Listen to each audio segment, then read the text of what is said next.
ఒకానొకప్పుడు భస్మాసురుడు తపస్సు చేస్తే శంకరుడు ప్రత్యక్షమయ్యాడు. ఏం కావాలన్నాడు. వాడు విచిత్రమైన వ్యక్తి. నేను ఎవరి మీద చేయి పెడితే వాడు బూడిదైపోవాలన్నాడు. అలాగే అన్నాడు. ఓసారి నేను టెస్ట్ చేయొద్దు, నీ తల మీద పెడతానన్నాడు. అంటే శంకరుడు మూడో కన్ను తెరిచి బూడిద చేయలేక కాదు, లోకానికి అలివిమాలిన వాళ్ళ వరాలు, ఉద్ధతితో కూడిన బుద్ధులు చివరికి ఎలా నశిస్తాయో చూపించాలనుకున్నాడు. ఎదురుగుండా శంకరుడు కనపడుతున్నా వాడి బుద్ధి మారలేదు. అందుకని ఆయన పారిపోతున్నట్లు నటించాడు. పార్వతీదేవి ఆయన ఏదో బుద్ధి చెప్పాలనుకుంటే ఇప్పుడు నేను కూడా ఆయన వెనకాల పరిగెత్తడం ఎందుకు లేదు అని భస్మాసురుడికి కనపడడం ఇష్టం లేక వాడు ఆ ప్రయోగం ఏదో ఈవిడ మీద చేస్తాడు, ఈవిడ పరిగెత్తాలి, ఎందుకు వచ్చిన కూడా ఆదిశక్తి ఆవిడ పరిగెడుతుందా, చీల్చి అవతల పారేస్తుంది. కాబట్టి కాసేపు కనపడకుండా ఉందామని తన శరీరాన్ని నీటి గుండంగా మార్చేసింది.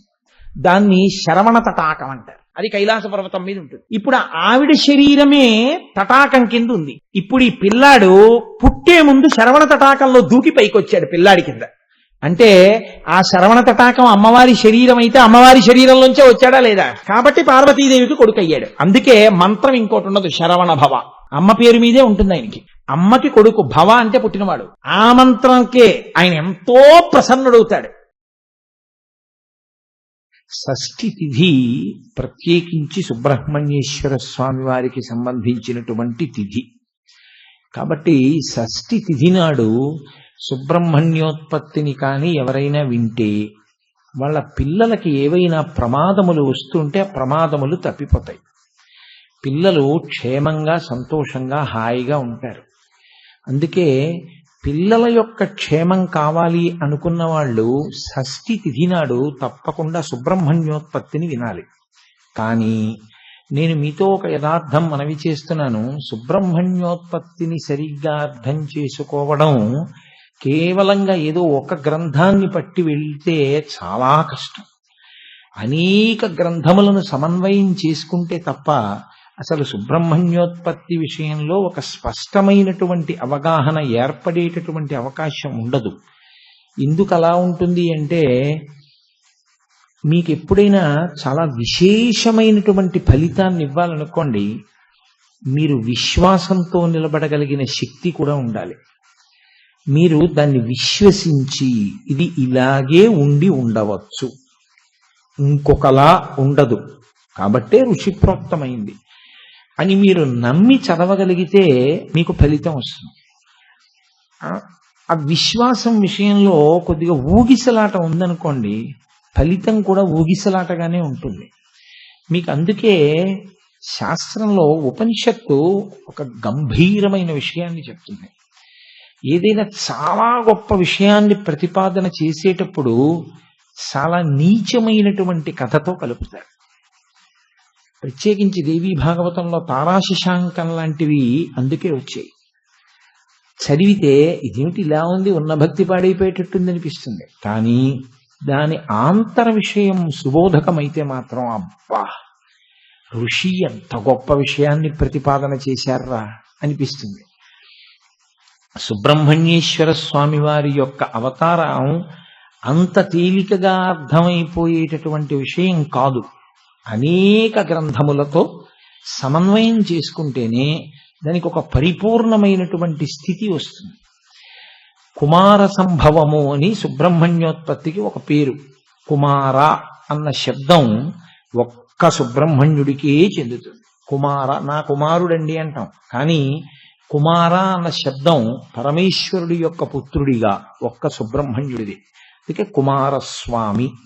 రెండు, స్వామి అన్న పిలుపు, స్వామి అన్న మాట ఇతర దేవతలకి చెల్లదు. అది ఒక్క సుబ్రహ్మణ్యుడికి మాత్రమే చెల్లుతుంది. అందుకే అమరకోశం ఆ విషయాన్ని స్పష్టంగా చెప్తుంది. స్వామి, సేనాని, గుహ ఇవన్నీ కేవలం సుబ్రహ్మణ్యుడికి మాత్రమే ఉండేటటువంటి నామములు. మహర్షి రామాయణ రచన చేస్తూ కుమార సంభవం అన్న మాట వాడారు బాలకాండలో. ఆ కుమార సంభవం అన్న మాటని తీసుకుని కాళిదాస మహాకవి కుమార సంభవము అనే కావ్యాన్ని ఇచ్చాడు. కానీ పారాయణ చేసినప్పుడు ప్రత్యేకించి గర్భిణీ స్త్రీలు, అడ్వాన్స్డ్ స్టేజ్ ఆఫ్ ప్రెగ్నెన్సీ అంటాం కదండి, 5వ నెల దాటిన తర్వాత తప్పకుండా చదవవలసినది, తప్పకుండా వినవలసినది షణ్ముఖోత్పత్తి. అది కాళిదాసకృత కుమార సంభవం కాదు. రామాయణంలో బాలకాండలో చెప్పినటువంటి కుమార సంభవం. షణ్ముఖోత్పత్తి ఏది ఉందో 2 సర్గల్లో మాట్లాడతారు మహర్షి. దాన్నే పారాయణ చేస్తారు. దాని పారాయణ చేత గర్భస్థమైనటువంటి శిశువు చాలా తేజోవంతుడవుతాడు. ఆయన ఈశ్వరానుగ్రహాన్ని పొందుతాడు. అందుకే ప్రత్యేకించి ఎవరు వింటారంటే సుబ్రహ్మణ్యోత్పత్తిని పిల్లలు లేని వాళ్ళు తప్పకుండా వింటారు. సరే, ఇప్పుడు నేను సభాముఖంగా దాని గురించి చెప్పదలుచుకోలేదు. కానీ కొడుకులు లేని వాళ్ళు ఏం చేస్తే కొడుకు పుట్టే అవకాశం ఉంటుంది అంటే దాని గురించి వరాహ పురాణంలో అగస్త్య మహర్షి ఒక వ్రతాన్ని నిర్దేశం చేశారు. ఎవరిని పూజ చెయ్యాలో కూడా ఆయన రూపకల్పన చేసి చెప్పారు వ్యాస భగవానుడు. చాలా అద్భుతంగా ఉంటుంది ఆ మూర్తి. బహుశः మీకు ఎక్కడ దొరకదు కూడా. అటువంటి మూర్తిని ఒకదాన్ని ఆయన చెప్పారు.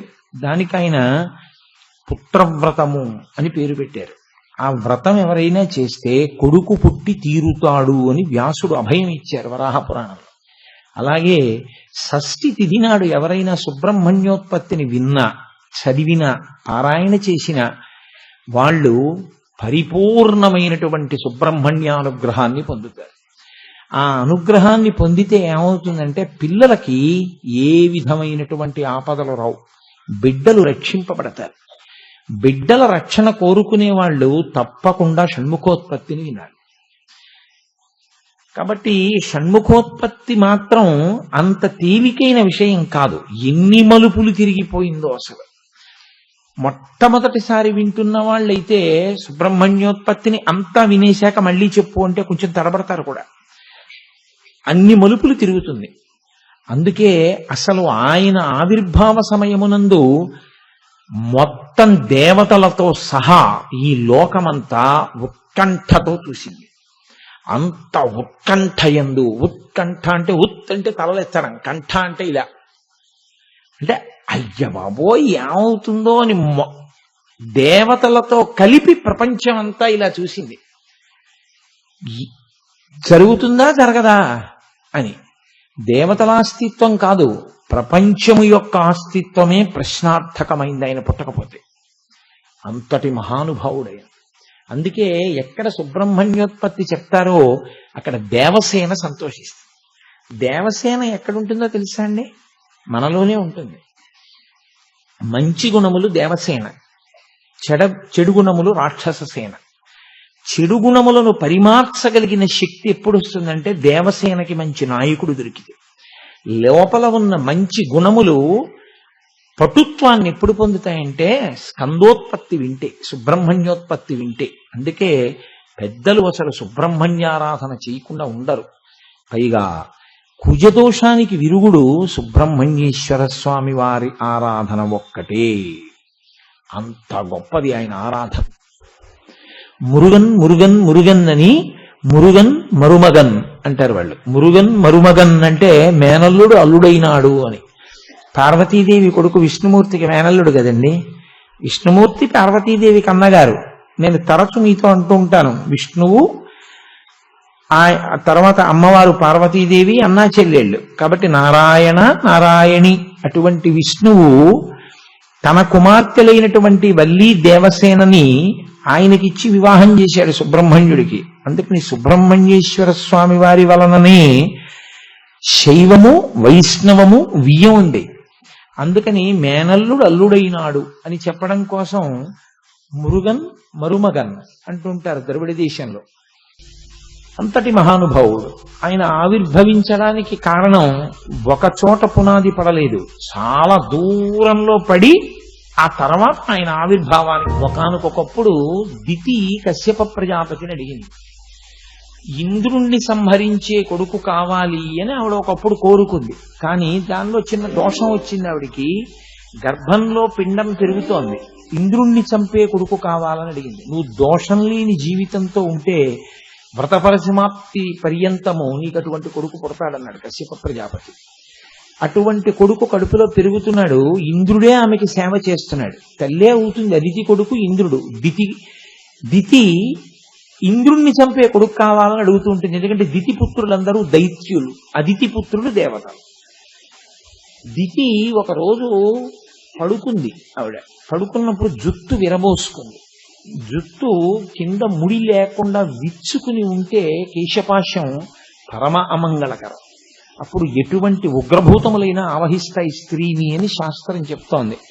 అసలు జుత్తు విరబోసుకుని ఆడది ఉండడము, అలా విరబోసుకుని ఉండగా చూడడము అన్నది సనాతన ధర్మంలో ఎన్నడూ కోరబడనటువంటి విషయం. అందుకే పెళ్లిలో కూడా ఒక మంత్రం ఉంటుంది, నువ్వెప్పుడు జుత్తు విరబోసుకుని నాకు కనపడకుండా ఉందువుగాక, జుత్తు విరబోసుకుని నీ గుండెలు బాదుకోవడం నేను చూడకుందునుగాక.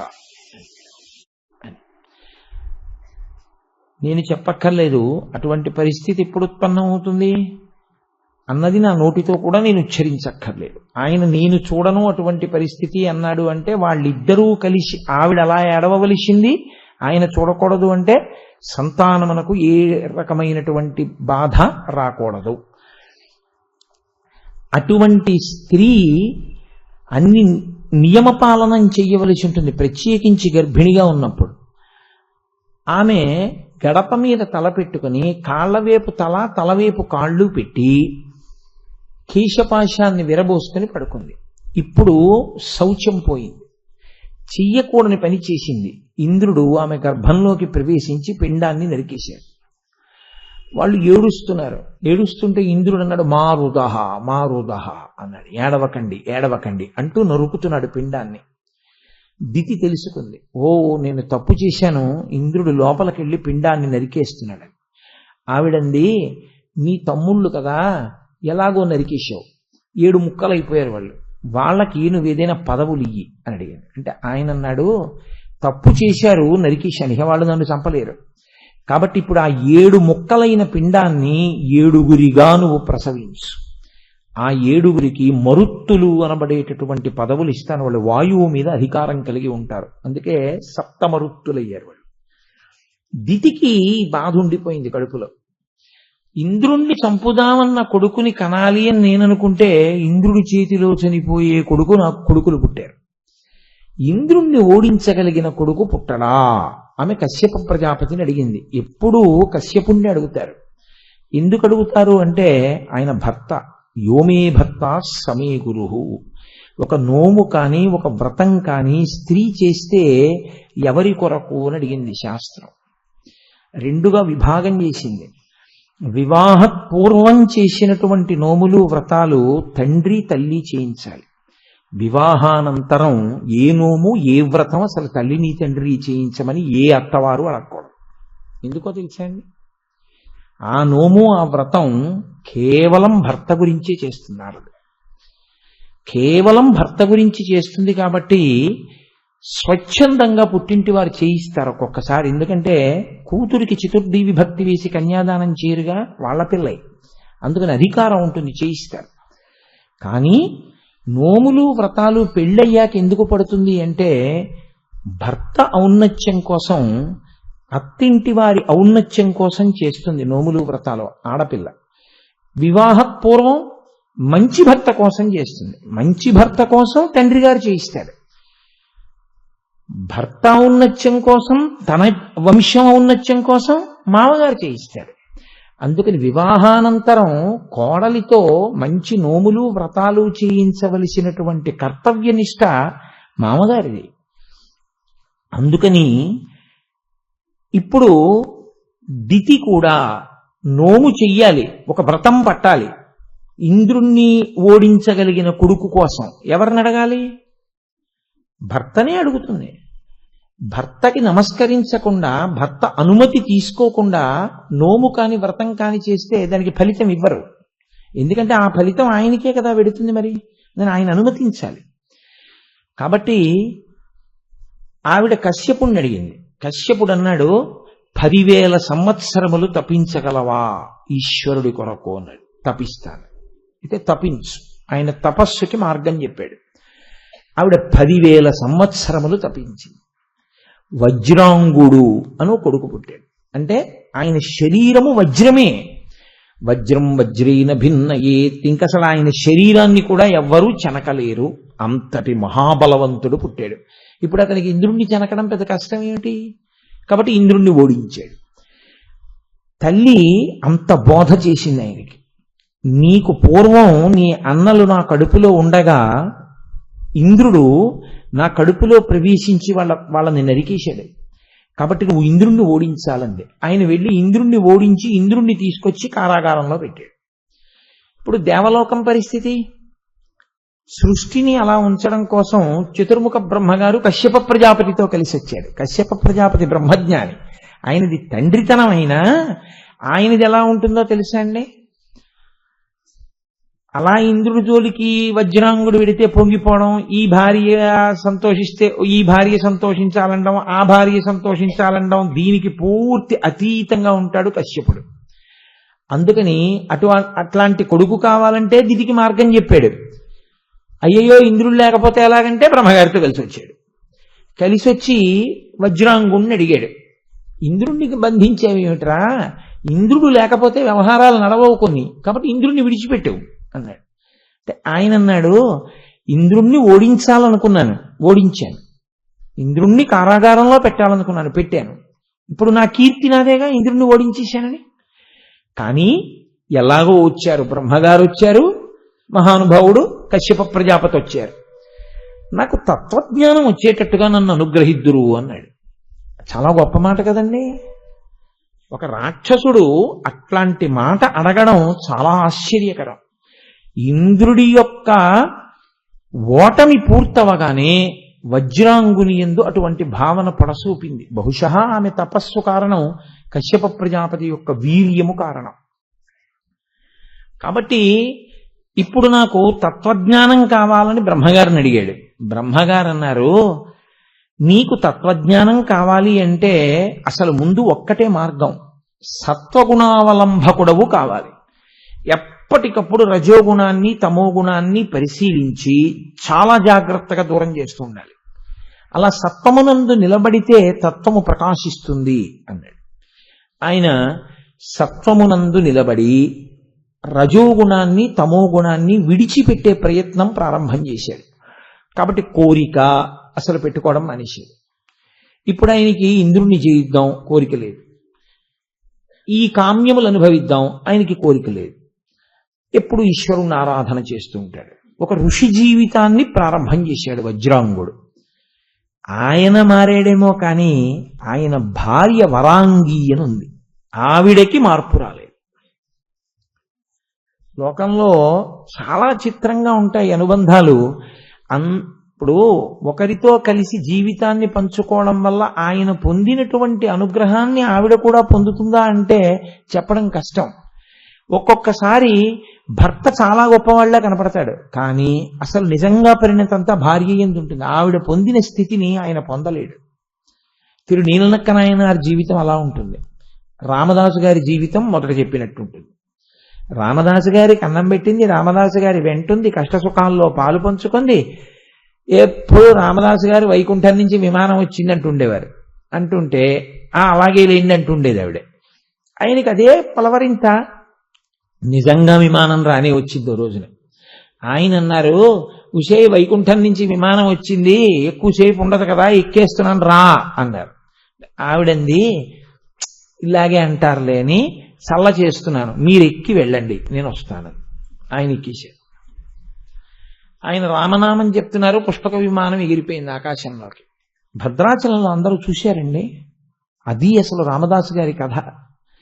ఆ విమానం పైకి ఎగిరినప్పుడు అందరూ చూసి రామదాసు గారికి జై అని అరుస్తూ చూస్తుండగా ఆయన పైనుంచి రామనామం చెప్తూ వెళ్ళిపోయింది విమానం వైకుంఠానికి. ఈవిడ ఏమిటి అంత అరుస్తున్నారని బయటకు వచ్చి చూసింది. అందరికీ నమస్కారం చేస్తూ రామదాసు గారు వెళ్ళిపోయారు. అప్పుడు ఆవిడ కింద పడి ఏడిచింది. అరే, ఆయనతో కలిసి జీవితం పంచుకున్నాను, బిడ్డల్ని కన్నాను, అన్నం పెట్టాను, ఎప్పుడూ చెప్పేవారు, వినలేదు, చిట్టచేరు వెళ్ళిపోయారు. ఆయనతో వెళ్ళలేకపోయాను. ఇప్పుడు బాధపడి వెళ్ళి భద్రాచలం కొండ మీద రామచంద్రమూర్తి సన్నిధానంలో పడి ఏడ్చింది. ఆయన అన్నారు, ఇప్పటికిప్పుడు నిన్ను తీసుకెళ్ళడం కుదరదు, నీ కర్మ పరిపక్వం అవ్వాలిగా, సేవిస్తుండు, నీ కొడుకు కొంత పెద్దవాడయ్యాక నిన్ను కూడా అనుగ్రహిస్తానన్నారు. అలా అనుగ్రహించారు. అనే నేను పరిసమాప్తి చేయవలసి ఉంటుంది. సరే, తిరునీలనక్కనాయనార్ విషయంలో భార్యకున్న పరిణితి భర్తకి లేదు. అదో గమ్మత్తు. నీలనక్కనాయనార్ రోజు శివలింగాన్ని అభిషేకం చేసేవారు. ఓ రోజు ఆయన కళ్ళు మూసుకుని పూజ అంతా అయిపోయిన తర్వాత గంధం పెట్టి విభూతి పెట్టి బొట్టు పెట్టి కూర్చున్నాడు. కూర్చుని పంచాక్షరి చేస్తున్నాడు. ఈలోగా శివలింగం మీద సాలెపురుగు పాకుతోంది. ఆయన కళ్ళు విప్పి చూసి అరెరెరే సాలెపురుగు పాకుతోందని సాలెపురుగుని ఇలా తోహేశాడు. భార్య చూసింది, తిరునీలనక్కనాయనార్ భార్య. ఆవిడ గబగబా ఏం చేసిందంటే అరిచేతిలో ఉమ్ములు వేసుకుని ఆ ఉమ్ము తీసి శివలింగానికి రాసేసింది. ఆయన అన్నాడు, నా ప్రాణంతో సమానం శివుడు, నేను నిరంతర శివార్చన శీలుణ్ణి, అటువంటి శివభక్తి ఉన్నవాణ్ణని తెలిసి చేతిలో ఉమ్ములు వేసుకుని శివలింగానికి రాశావు. ఈ క్షణంలో నీతో ఇక నేను నా అనుబంధాన్ని కొనసాగించకూడదు అన్న నిర్ణయానికి వచ్చాను. వదిలేయడం అన్నమాట లేదుగా సనాతన సంప్రదాయాన్ని. కాబట్టి నీవు వెళ్ళి పెరట్లో ఉంటూ, నేను ఇక్కడ ఉంటూ ఉంటాను, ఇక మన ఇద్దరం మాట్లాడుకోవద్దన్నాడు. ఆవిడ వెళ్ళిపోయింది పెరట్లోకి. వెళ్ళిపోయి పెరట్లో ఒక ఇంట్లో ఉంది ఆవిడ. ఈయన పడుకున్నాడు. రాత్రి పడుకుంటే శివుడు దర్శనమిచ్చాడు. ఎవరికి? తిరునీలనక్కనాయనార్కి దర్శనమిచ్చాడు. దర్శనమిచ్చి అన్నాడు, చూశావా నా ఒళ్ళంతా ఎంత దద్దుర్లెక్కిందో, సాలెపురుగులో విషం ఉంటుంది, నీ మానాన్ని నువ్వు కళ్ళు మూసుకుని ధ్యానం చేశావు, నా ఒంటి మీద అంతా సాలెపురుగు పాకింది. సాలెపురుగు విషానికి ప్రథమ వైద్యం ఉమ్ము రాయడమే. మీ ఆవిడ నా ఒంటి మీద విషం ఎక్కుతుంది, దురద పెడుతుందేమో, పొక్కులు ఎక్కుతాయేమో అని ఉమ్ము రాసింది. మీ ఆవిడ ఉమ్ము రాసిన చోట పొక్కులు ఎక్కలేదు. మీ ఆవిడ ఉమ్ము రాయిని చోట్ల ఒళ్ళంతా పొక్కులు ఎక్కింది. రక్షించుకోవాలన్న తాపత్రయంలో నా మీద ప్రేమతో ఉమ్ము రాసిన నీ భార్య గొప్పదా? ఉమ్ము రాసిందని భార్యని పెరట్లో ఉండమన్న నువ్వు గొప్పవాడివా? ఎవరు నిజమైన భక్తులని అడిగాడు. ఆయన వెంటనే లేచి పెరట్లోకి వెళ్ళి భార్యకి క్షమార్పణ తెచ్చి తీసుకొచ్చి భార్యతో కలిసి సహజీవనం చేశాడు. ఇంత భక్తుడనుకున్న నీలనక్కనాయనార్ 63 మంది నాయనార్లలో ఒకడు అవడానికి కారణం భార్య యొక్క పరిణతి. పెరియ పురాణంలో ఒక నాయనారు వృత్తాంతంగా చెప్తారు దీన్ని. కాబట్టి భార్యతో కలిసి ఉండి భర్త పొందుతాడా, భర్తతో కలిసి ఉండి భార్య పొందుతుందా? అలా చెప్పడం కష్టం. ఎవరి పరిణతి వారిది, ఎవరి ఉన్నతి వారిది.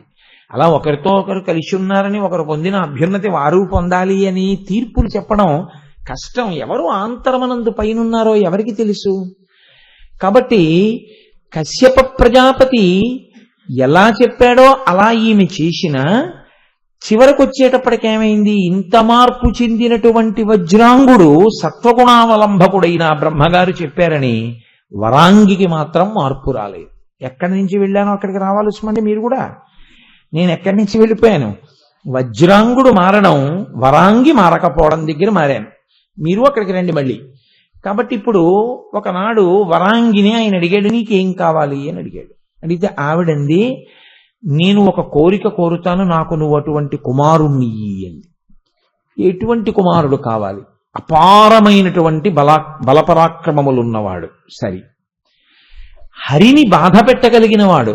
ఆయన పేరు చెప్తే శ్రీ మహావిష్ణువు బాధపడాలి. 3, సమస్త దేవతలను పీడించగలిగినటువంటి వాడు. అలాంటి కొడుకు కావాలి. ఆయన అన్నాడు, నేనే ఇంత మారాను కదా, ఇంత తపస్సు చేసి ఇంత కారణజన్ముండయ్యుండి కూడా నువ్వెందుకు మారలేకపోయావు? ఇలాంటి కొడుకు కావాలంటావేమిటి? సరే, ఎవరి కర్మ వాడిది. నా కర్తవ్యం నేను చేసేస్తే అయిపోలా? నీకు అటువంటి కొడుకునివ్వాలి, అంతే కదా. కాబట్టి ఇప్పుడు నా తేజస్సు అటువంటి శక్తిని పొందాలి. ఆయన వెళ్ళి బ్రహ్మగారి గురించి తపస్సు చేశాడు. ఆయనది కాదు కోరిక, మీరు జాగ్రత్తగా పట్టుకోవాలి. భార్య కోరికని కర్తవ్యతానిష్టతో తీరుస్తున్నాడు. బ్రహ్మగారు ప్రత్యక్షం అయ్యారు. ఏం కావాలన్నారు? వరాంగి ఏవడిగిందో అవే అడిగాడు. అలాంటి కొడుకే పుడతాళ్లే అన్నాడు. ఆయనే తారకాసురుడు. ఆయన పుట్టినప్పుడు ఎన్ని దుశ్శకునములు కనపడ్డాయో లోకంలో. ఆయన పరిస్థితి చూసి, ఆయన వెలుతురు చూసి, ఆయన ప్రకాశం చూసి గబగబా వచ్చి కశ్యప ప్రజాపతి తారకుడు అని పేరు పెట్టాడు. తారక్ రాక్షసనామం, తారకాసురుడు. కాబట్టి అసుర పక్కకి చేరిస్తే తారకాసుర అయింది. కాబట్టి ఈ తారకాసురుడు కొంచెం పెద్దవాడైన తర్వాత ఆయన కూడా తపస్సు చేశాడు. అసలే తండ్రి చేసిన తపస్సు వల్ల పుట్టినవాడు, అంత బలపరాక్రమవంతుడు. ఇది చాలదన్నట్టు ఆయన తపస్సు చేశాడు. బ్రహ్మగారు ప్రత్యక్షమయ్యారు. ఆయనకేం పక్షపాతం ఉండదుగా, తపస్సు చేస్తే వస్తాడు. ఏం కావాలన్నాడు. ఆయన చమత్కారమైన ప్రశ్న అడిగాడు. శివవీర్యము వలన, స్ఖలనమైన శివవీర్యము వలన కుమారుడు జన్మిస్తే ఆ కుమారుడి చేతిలో నేను చచ్చిపోతానన్నాడు. తథాస్తు అన్నాడు బ్రహ్మగారు. శివుని వీర్యము స్ఖలనము కాదు. ఎందుకని? కామోద్రేకమును పొందిన వాడికైతే స్ఖలనం అవుతుంది. అసలు ఆయనకి కామోద్రేకం ఏమిటి? ఆయన కాముణ్ణి కాల్చేసినవాడు కాబట్టి ఆయనకి స్ఖలనం అన్న మాట ఎక్కడుంది? కాబట్టి ఆయనకి కామము ఉండదు. ఆయన కామము పొందడం వలన వీర్యము స్ఖలనము అవదు. స్ఖలనం అవదు కాబట్టి ఆయనకి వీర్యము, ఆయన వీర్యము వలన కుమారుడు పుట్టను పుట్టడు. కాబట్టి తాను చావడు. ఇప్పుడు ధైర్యం వచ్చేసింది ఆయనకి. ప్రతివాడు ఏమనుకుంటాడంటే బలె బుట్టలో పెట్టాను బ్రహ్మగారిని అనుకుంటుంటాడు. బ్రహ్మగారు ఏముంది, హంసవాహనం ఎక్కి తుర్రు నిలిపాడు. ఈయన బయలుదేరాడు. వెంటనే పాపం అమాయక ప్రాణి ఇంద్రుడు దొరుకుతాడు. ఆయన దగ్గరికి వెళతారు, ఆయన్ని చిత్తక్షోభ పెట్టేస్తారు, ఆ స్వర్గలోకాన్ని ఆక్రమిస్తారు. ఇంకెక్కడి నుంచి నేనే దేవుణ్ణి, దేవుడు ఏమిటంటాడు. అల్లరి మొదలు పెడతాడు. అలాగే తారకాసురుడు మొదలుపెట్టాడు. చాలా పెద్ద మలుపు ఎక్కడ తిరిగిందో తెలుసా అండి? ఇప్పుడు ఈ తారకాసురుడు మరణించాలి. ఈ తారకాసురుడు మరణించాలంటే శివుడు అనురక్తి పొందాలి. శివుడు ఎవరి యందు అనురక్తి పొందుతాడు? కేవలము అమ్మవారి యందు మాత్రమే. అమ్మవారేది లేదు. దక్ష ప్రజాపతి కుమార్తెగా దాక్షాయిణిగా ఉండగా దక్షుడు చేసినటువంటి అవమానాన్ని, అంటే భర్తృనిందని సహించలేక శరీరాన్ని విడిచిపెట్టింది. కాబట్టి ఇప్పుడు శక్తి స్వరూపం ఒక శరీరంతో లేదు. అసలు శక్తి స్వరూపం శరీరంతో లేనప్పుడు అసలు ఆయనకి భార్య ఎందే కామం ఉన్నవాడు కాడు, ఇంకా పరస్త్రీ ఎందుకు కామం ఏమిటి? కాబట్టి ఇంకా ఆయనకి కొడుకు ఎలా పుడతారు? కాబట్టి ఇప్పుడు మళ్ళీ ఆదిశక్తి స్త్రీగా స్వరూపాన్ని పొందే వరకు దేవతలు ఎదురు చూడాలి. అలా వీపులు పగిలిపోతున్నా ఎదురు చూశారు, అమ్మవారు ఎప్పుడు వస్తుందో అని. అది అమ్మవారంటే. నా తల్లి ఆవిర్భావమే కారుణ్యం. ఆమె మేనకా హిమవంతులకు కుమార్తెగా పర్వతరాజపుత్రి పార్వతి అన్న పేరుతో ఆవిర్భవించింది. తొందరంతా ఎవరిది? దేవతలది. ఎందుకని? తొందరగా కొడుకు పుట్టేయాలి. తొందరగా కొడుకు పుట్టేయాలంటే పార్వతీ కళ్యాణం అయిపోవాలి. పార్వతీ కళ్యాణం అయిపోతే శివుడికి ధర్మబద్ధమైన కామము ధర్మమే. మీరు చాలా జాగ్రత్తగా పట్టుకోవాల్సి ఉంటుంది నా మాట. ధర్మబద్ధమైన కామము ధర్మమే. అందుకుని శివుడికి ఆ విషయంలో ఒకవేళ తన భార్య యందు అనురక్తి పొందిన దాన్ని కామము అన్న మాట అనడానికి కూడా వీలుండదు. ధర్మబద్ధమైన కామము ధర్మమే. అప్పుడు ధర్మానురక్తిగా ఉండి ఉండవచ్చు. అందుకని అసలు ముందు పార్వతీ కళ్యాణం జరగాలి. పార్వతీ కళ్యాణం జరగాలి అంటే ఆవిడ అక్కడే ఉంది, సేవ చేస్తోంది. ఈయన అక్కడే ఉన్నాడు, తపస్సు చేస్తున్నాడు. ఆవిడ వస్తోంది, పువ్వులు ఇస్తోంది, ఆయన పూజ చేస్తాడు. ఆవిడ వస్తోంది, పళ్ళెడుతోంది, ఈయన తింటాడు. ఈయన అనురక్తితో ఆవిడ్ని చూడడం, ఆవిడ అనురక్తితో ఈయన్ని చూడడం. ఆవిడికి ఆయన్ని పతించేసుకుందామనే ఉంటుంది ఎప్పుడు. ఈయన మాత్రం అంత తొందరగా లొంగేవాడు ఏం కాడు. నిరంతరము తలలో తాను రమిస్తూ ఉంటాడు. ఇప్పుడు ఆయన రమిస్తే వీళ్ళకి బాధ ఏమిటి? వీళ్ళ వీపులు పగిలిపోతున్నాయి. తారకాసురుడు కొడుతున్నాడు, కొడుకు పుట్టాలి. అందుకని ఆ ఇంద్రుడు మన్మధుణ్ణి పిలిచి, నువ్వు బాణాలు వేయవయా, బాణాలు వేస్తే శివుడి మనసు కదులుతుంది. శివుడు మనసు కదిలితే ఎదురుగుండా ఉన్న పార్వతి యందు అనురక్తుడవుతాడు. వాళ్ళిద్దరికీ ఇప్పుడు కొత్తగా వివాహం జరగక్కర్లేదు, వాళ్ళ ఆది దంపతులు వాళ్ళు. అనురక్తుడైతే బిడ్డడు పుడితే మనకి తారకాసుర సంహారం అవుతుంది. కాబట్టి నువ్వు బాణాలు వేసే అన్నాడు. అంటే పాపం చాలా ఏడిచాడు సుమండి. పోతన గారి వీరభద్ర విజయంలో ఎంత ఏడ్చాడో. ఇంటికెడితే రతీదేవి దెబ్బలాడింది. బుద్ధి ఉందా లేదా నీకు? శంకరుడి మీద బాణాలు వేయడం ఏమిట్రా నువ్వు అందావిడ.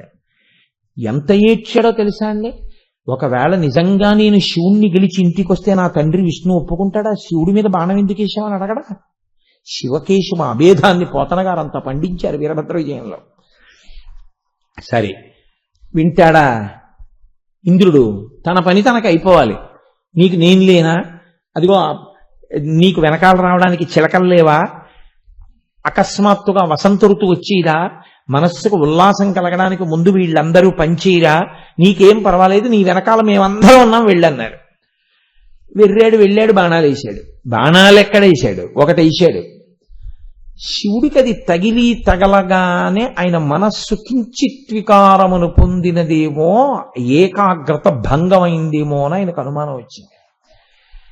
ఎందుకు ఏకాగ్రత భంగమైంది? నా మనసుని కదపడానికి బాణప్రయోగం మన్మధుడు స్వతంత్రించి వేశాడా? ఆయన వెతికి చూశాడు, పొదలో ఉన్నాడు. ఆయన మూడో కన్ను విప్పాడు. ఆయన బూది కుప్పై కింద పడ్డాడు. కామారిహి, కాముణ్ణి కాల్చేశాడు. అరిహి అంటే ఏమిటో తెలుసా అండి? కాల్చేయడమే కాదు, అసలు కామానికి శత్రువు ఆయన. కాబట్టి ఇప్పుడు కొత్త సమస్య ఏం వచ్చిందంటే అసలు మన్మధుడు లేడు. ఇంకా పెళ్ళేమిటి వాళ్ళిద్దరికీ కాదు, అసలు లోకంలో ఎవరికీ పెళ్లి ఉండదు, ఎవరూ పెళ్లి చేసుకోరు. స్త్రీ ఎందు ఎవరికి అనురక్తి ఉండదు, పురుషుని ఎందు స్త్రీకి అనురక్తి ఉండదు. కాబట్టి ప్రత్యుత్పత్తి ఉండదు, ఆగిపోయింది సృష్టి. ఇప్పుడు మళ్ళీ ఎవరు ముందుకు రావాలి అడిగేసి? వీళ్ళెవ్వరూ ఇంకా చేయగలిగింది ఏం లేదు. ఇక మళ్ళీ శివ అంటే 50 మైళ్ళ దూరంలో నిలబడుతున్నారు. అప్పుడు అమ్మవారు ఏం చేసిందంటే తను తీసుకుంది ఆయుధాలు. ఆ మన్మధుడి చెరుకు విల్లు పుష్పబాణాలు తాను పుచ్చుకుంది.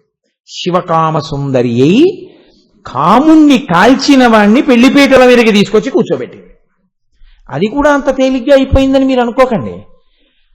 ఆవిడ తపస్సు చేస్తే తన పెళ్లి తానే చెడగొట్టుకోవడానికి ప్రయత్నించిన వాడు శంకరుడు.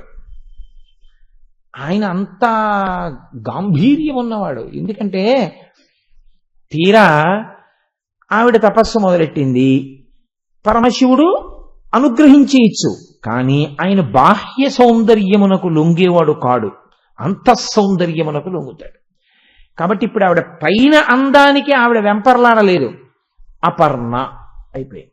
అంటే ఆకులు కూడా తినడం మాని తపస్సు చేసి, ఆకులు కూడా మాని తపస్సు చేయడం మొదలు పెడితే క్షీణించిపోరండి, బాహ్య సౌందర్యం పోదు. ఆవిడ అలా శుష్కించిపోయాక ఒక బ్రహ్మచారి రూపంలో వచ్చి ఆ శివుడితో నీకు పెళ్ళేమిటమ్మా అని శివనింద మొదలెట్టాడు. ఆవిడికి కోపం వచ్చి చిలికెత్తెల్ని పిలిచి వీడిని ఈడిచేయండి అవతలకంది. అప్పుడు నిజరూప దర్శనం ఇచ్చాడు. నిజరూప దర్శనం ఇచ్చి నిన్ను పెళ్లి చేసుకుంటా అన్నాడు. అంటే ఆవిడంది అలా చేసుకుంటే నేను ఒప్పుకోను, ఇంత తపస్సు చేసి నిన్ను పెళ్లి కొప్పించిన తర్వాత ఏదో చటుక్కుని నువ్వు నా పాణిగ్రహణం చేసేస్తే అలా కుదరదు. ఒక లక్షణం ఒకటి ఉంది, కన్యావరణం అని. మగ పెళ్ళవాడు ఉంటాడే పెళ్లి కొడుకు తల్లిదండ్రులు పెళ్లి కొడుకు కలిసి పండితులకు తాంబూలం ఇచ్చి నా కొడుక్కి తగినటువంటి కన్యని అన్వేషించండి అని నియామకం చెయ్యాలి. ఇప్పుడు నా కొడుకున్నాడు అనుకోండి, ఓ ఏడాదిలో పెళ్లి చేసేద్దాం అనుకున్నాను అనుకోండి, నేను ఏదో శుభముహూర్తం చూసుకోవాలి. చూసుకుని ఆ రోజున ఏం చేయాలంటే, నేను యథార్థం చెప్తున్నానండి, నేను ఆ రోజున ఏం చేయాలంటే నా దగ్గర ఉండే పెద్దలు కొంతమంది నాకు పరిచయం ఉంటారు కదా, ఆ పరిచయం ఉన్నటువంటి పెద్దలు ఏ గోపాలకృష్ణ గారు ఇలాంటి వాళ్ళను నలుగురిని పిలిచి, లేదా నేను వాళ్ళ ఇంటికి వెళ్ళి నేను కోడల్ని తెచ్చుకుందాం అనుకుంటున్నాను. నా కుటుంబ సంప్రదాయం, నా కుటుంబం యొక్క పరువు ప్రతిష్టలు, కీర్తి మీకు తెలుసు. వాటికి విఘ్నము కలగకుండా, అవి పాడవకుండా కొనసాగింపు చేయగలిగినటువంటి అమ్మాయి ఎక్కడుందో మీకు తెలిసి ఉంటుంది, మీరు వెతికి రండి అని పంపించాలి. కళ్యాణంలో కూడా అదే చేస్తాం కన్యావరణ అంటే. అప్పుడు వీళ్ళేం చేస్తారంటే ఆడపిల్లని ఇంటికి ఎడతారు. వెళ్ళి ఆ ఆడపిల్ల ఏం చేస్తుండాలి, ఆ అమ్మాయి జుట్టు విరబోసుకుని తిరుగుతుండకూడదు, ఆ అమ్మాయి అమ్మవారి పూజ చేసుకుంటూ ఉండాలి. అందుకని గౌరీ పూజ చేసుకుంటూ ఉంటుంది, అప్పుడు అది శుభం. కాబట్టి ఆ అమ్మాయి పూజ చేసుకుంటున్న టైంలో వీళ్ళు వెళ్ళి అడుగుతారు, ఏమయ్యా ఫలానా పెళ్లి కొడుక్కి మీ అమ్మాయిని ఇవ్వయా అని పెళ్లి కొడుకు యొక్క ప్రవర చెప్తారు. అప్పుడు ఈయనేం చేస్తాడంటే తన ప్రవర తాను చెప్పి, సరే మా అమ్మాయిని ఇస్తాను అని మాట ఇస్తాడు పెద్దలకి. అప్పుడు ఆ పెద్దలు వచ్చి చెప్తారు, ఏమంటే మీ అబ్బాయికి వాళ్ళ అమ్మాయిని ఇస్తానన్నారు, వాళ్ళ అమ్మాయి బాగుంటుందని. అప్పుడు ఈయన ఏం చేస్తాడంటే, అందుకని పెద్దలు నిశ్చయించినారుగానా, వాళ్ళిద్దరూ నిశ్చయించేసుకున్నాక నిర్ణయించే పెద్దలు ఎవరు? అది కాదు, తన పాత్ర ఏమైనా ఉందా, కన్యావరణ ఏమైనా ఉందా? పెద్దలు నిశ్చయించినారుగానా ఏతత్ శుభముహూర్తమునకు తామెల్లరూ ఇచ్చేసి సైడ్ హెడ్డింగ్ల పెళ్లి కార్డులు వేయకూడదు. వాక్య నిర్మాణం చేసే వెయ్యాలి. విందు బొంద ఇలా సైడ్ హెడ్డింగ్లు పెట్టి శుభలేఖలు ఏంటి అని ఫ్రమ్ టు టైములు 12 నుంచి 2 గంటల వరకు విందు, 2:05కి వస్తే వెనక్కి పోవు. అలా ఉండకూడదు, మంగళప్రదంగా ఉండాలి. మంగళం మహత్ 5 శ్రీకారములతో పూర్తి చేస్తారు. కాబట్టి శంకరుడి వివాహం కూడా అంతే, అలాగే జరగాలంది ఆవిడ. ఆయన అన్నాడు అలాగే సప్తర్షుల్ని పంపిస్తాను అన్నాడు. ఆ ఋషుల్ని పిలిచాడు. నా కోసం అమ్మాయిని అడగండాయా, ఎక్కడుందో మీరు వెతకక్కర్లేదు నేనే చెప్తానులే, హిమవంతుడి ఇంటికి వెళ్ళి అడిగిరండి, అక్కడ ఉంది, ఆదిశక్తి అక్కడ పుట్టింది ఇప్పుడు అన్నాడు. అంటే వాళ్ళు అన్నారు వెడతాం కానండి, ఓ చిన్న మాట అన్నారు. ఏమిటి అన్నాడు. తీరా మేము వెళ్ళిన తర్వాత హిమవంతుడు సంతోషపడిపోడు, శివుడు అల్లుడవుతాడంటే సంతోషపడిపోయి పిల్లనిచ్చేస్తాడు. అలా పిల్లనిచ్చేశాడు అనుకోండి, త్రికరణ శుద్ధిగా పరమేశ్వరుడికి కన్యాదానం చేసేస్తే ఆయనకి జన్మరాహిత్యం వస్తుంది, మోక్షానికి వెళ్ళిపోతాడు. మోక్షానికి వెళ్ళిపోతే హిమవత్ పర్వతం ఉండదు. హిమవత్ పర్వతం లేకపోతే మేము తపస్సు చేసుకోవడానికి స్థానం ఉండదు. కాబట్టి మీరు ఏం చేస్తారంటే, మేము పెళ్లికి ఒప్పిస్తాం, మేము వెళ్ళి అడుగుతాం, ఇచ్చేస్తానంటాడు. వాళ్ళు త్రికరణ శుద్ధిగా పెళ్లికి ఒప్పుకోనటువంటి స్థితిని మీరే కల్పించుకోండి అన్నారు. ఎవడైనా ఒప్పుకుంటాడండి. అది ఆయన సర్వలోకములను అనుగ్రహిస్తూ ఉంటాడు, పరమదయాళు. ఆయన అన్నాడు అలాగే మీరు కుదర్చండి, వాళ్ళు మనస్ఫూర్తిగా పిల్లనివ్వకుండా నేను చేసుకుంటానన్నాడు. పాపం వీళ్ళు వెళ్ళి ఒప్పించేశారు, వచ్చేశారు. తీరా పెళ్లివారు వస్తున్నారన్నారు. ఆ మేనకాది అత్తగారికి ముందు సంతోషం ఉంటుంది కదండి, అల్లుడు వచ్చేటప్పుడు మధుబర్కం ఆవిడేగా ఇచ్చేది, మరి అందుకని అంతఃప్రగమాక్షం మీదకి ఎక్కి నించుంది మేనకాదేవి. ఓ శివ కళ్యాణం అంటే మాటలేమిటి, హిమవంతుడి యొక్క బంధువులందరూ ఆయన పర్వతం కాబట్టి పర్వతాలని బంధుమిత్ర సపరివార సమేతంగా రెండంటే ఎవరు వస్తారు? పర్వతాలకి కూతుళ్ళు నదులు, ఆ కూతుళ్ళకి భర్తలు అల్లుళ్ళు సముద్రాలు, ఉండేవాళ్ళు బంధుమిత్రులు ఋషులు, ఋషులకి శిష్యులు వాళ్ళ భార్యలు, భక్తులు సమస్త జనావళి. కాబట్టి పార్వతీ కళ్యాణానికి వెళ్ళనివాడు ఎవరు ఉంటాడు? క్రూర మృగాలు, లేళ్లు, జింకలు దగ్గర నుంచి కలుగులు పెట్టే ఎలకల వరకు శివ కళ్యాణానికి వెళ్ళిపోతాయి. పార్వతీ కళ్యాణానికి వెళ్ళవు, మరి పర్వతాల యొక్క పిల్లలేగా అవన్నీ. అందరూ బయలుదేరారు. అట్నుంచి ఆయన వెనకాతలు మొత్తం దేవతలందరూ. మరి దేవతా సార్వభౌముడు ఆయన కళ్యాణానికి వెళ్లకుండా ఎవరుంటారు? మగపెళ్లి వారి తరపున సమస్తం వచ్చేశారు, ఆడపెళ్లి వారి తరపున భూమండలంలో ఉన్న వాళ్ళందరూ వెళ్ళిపోయారు. అందుకే పార్వతీ కళ్యాణానికి భూమి వంగిపోయిందన్నారు. అందుకని అగస్త్యుణ్ణి పంపించవలసి వచ్చింది. సుబ్రహ్మణ్యోత్పత్తికి ఎంత కథ నడుస్తోందో మీరు చూచెదరుగాక. నేను పార్వతీ కళ్యాణం చెప్పట్లేదు, పార్వతీ కళ్యాణం చెప్తే ఇంకోలా చెప్తాను.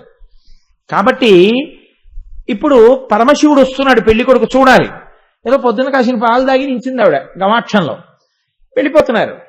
అదిగదిగదిగదిగో 4 ముఖాలతో ఉన్నాడు, వేదం చెప్తున్నాడు, హంసవాహనం మీద వెళ్తున్నాడు, పట్టుబట్ట కట్టుకున్నాడు. అబ్బో ఎంత బాగున్నాడో, ఆయనేనా మా అల్లుడంది. కాదులే అమ్మా, మీ అల్లుడికి భృత్యుడు కింకరుడు, ఆయనెంత, మీ అల్లుడు చాలా గొప్పవాడు. ఆయన వెళ్ళిపోయాడు.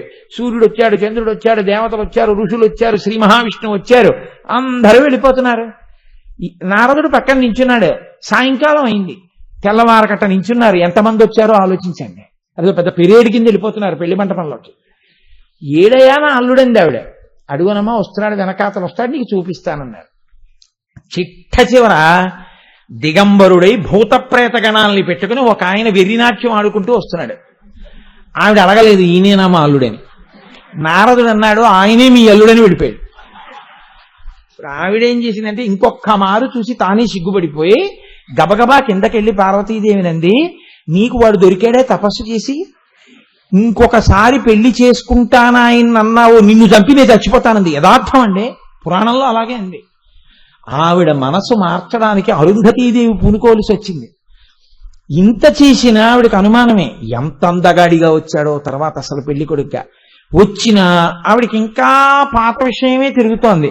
ఎప్పుడన్నా మన ఇంటికి ఏ పండక్కోలా రాడు కదా అని భయమే. అందుకే త్రికరణ శుద్ధిగా కన్యాదానం చేయలేదు. చేయకపోవడం వల్ల హిమాలయ పర్వతాలు ఇంకా ఉన్నాయి. అందుకు మనం హరిద్వార్ ఋషికేశ్ వెళ్ళగలుగుతున్నాం, శివానుగ్రహం. లేకపోతే ఆయన హాయిగా కన్యాదానం బుచ్చేసుకుంటే హిమాలయాలు ఉండేవుగా ఉత్తర దిక్కున. అంతటి మహానుభావుడు. సరే అయింది పార్వతీ కళ్యాణం.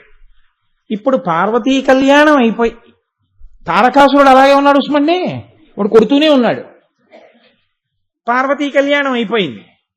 మన్మధుణ్ణి ఆవిడ బతికించింది, లోకాలన్నీ ఉత్పత్తి అవుతున్నాయి, అంతా బాగుంది. తారకుణ్ణి చంపేవాడే పుట్టలేదు.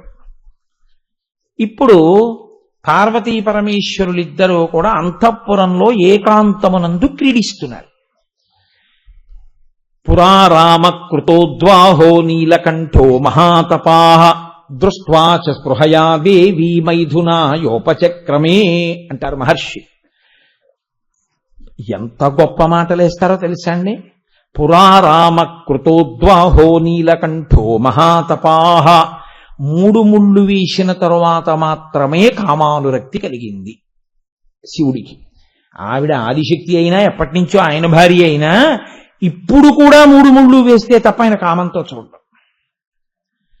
కాబట్టి ఇప్పుడు ఆమెను కామదృష్టితో చూసి ఆయన ఆమెతో క్రీడిస్తున్నాడు. అదే దేవతలకు కావాలి కదండి, కొడుకు పుట్టాలి కాబట్టి.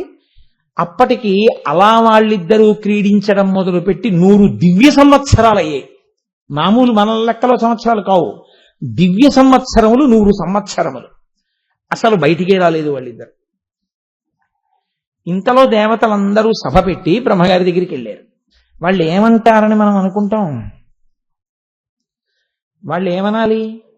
అయ్యా 100 దివ్య సంవత్సరములు అయిపోయాయి, ఇప్పటికి పార్వతీ పరమేశ్వరులు ఇంకా బయటికే రాలేదు.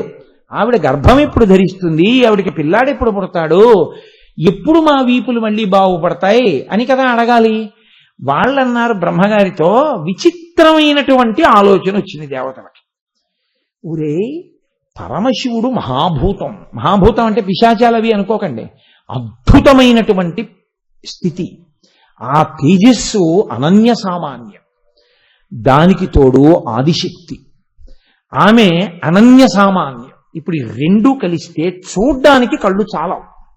మీరు చూడండి, ఎప్పుడైనా మేఘం మీద సౌదామిని వచ్చింది అనుకోండి, అందంగా ఉంటుందేమో, మీరు చూడగలరా? కాసేపు కళ్ళు దెబ్బతింటాయి, చూడలేరు మెరుపుని.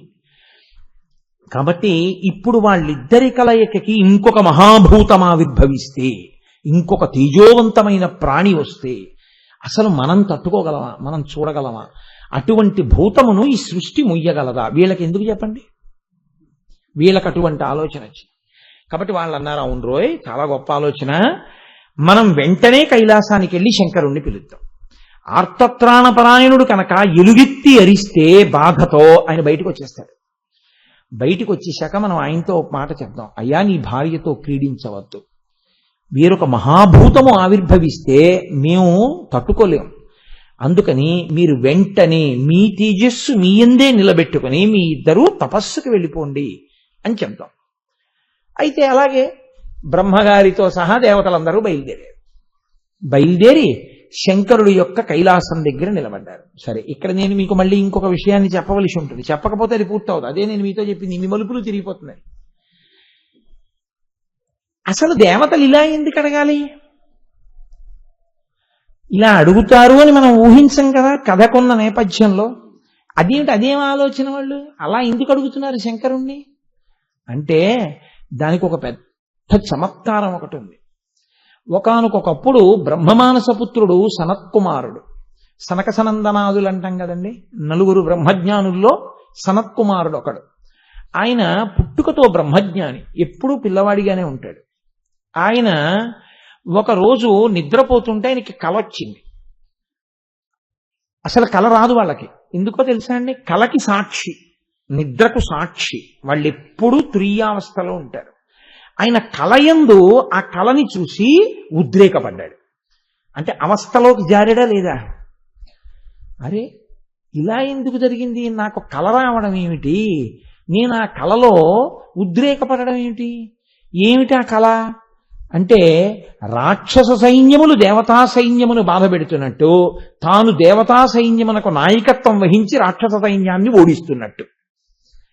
అది ఒక బ్రహ్మజ్ఞానికి, ఒక సాధకుడికి యుద్ధాలు, కత్తులు, కఠారులు కళ్ళెందుకు రావాలి? ఎక్కడో ఏదో ఉండాలిగా.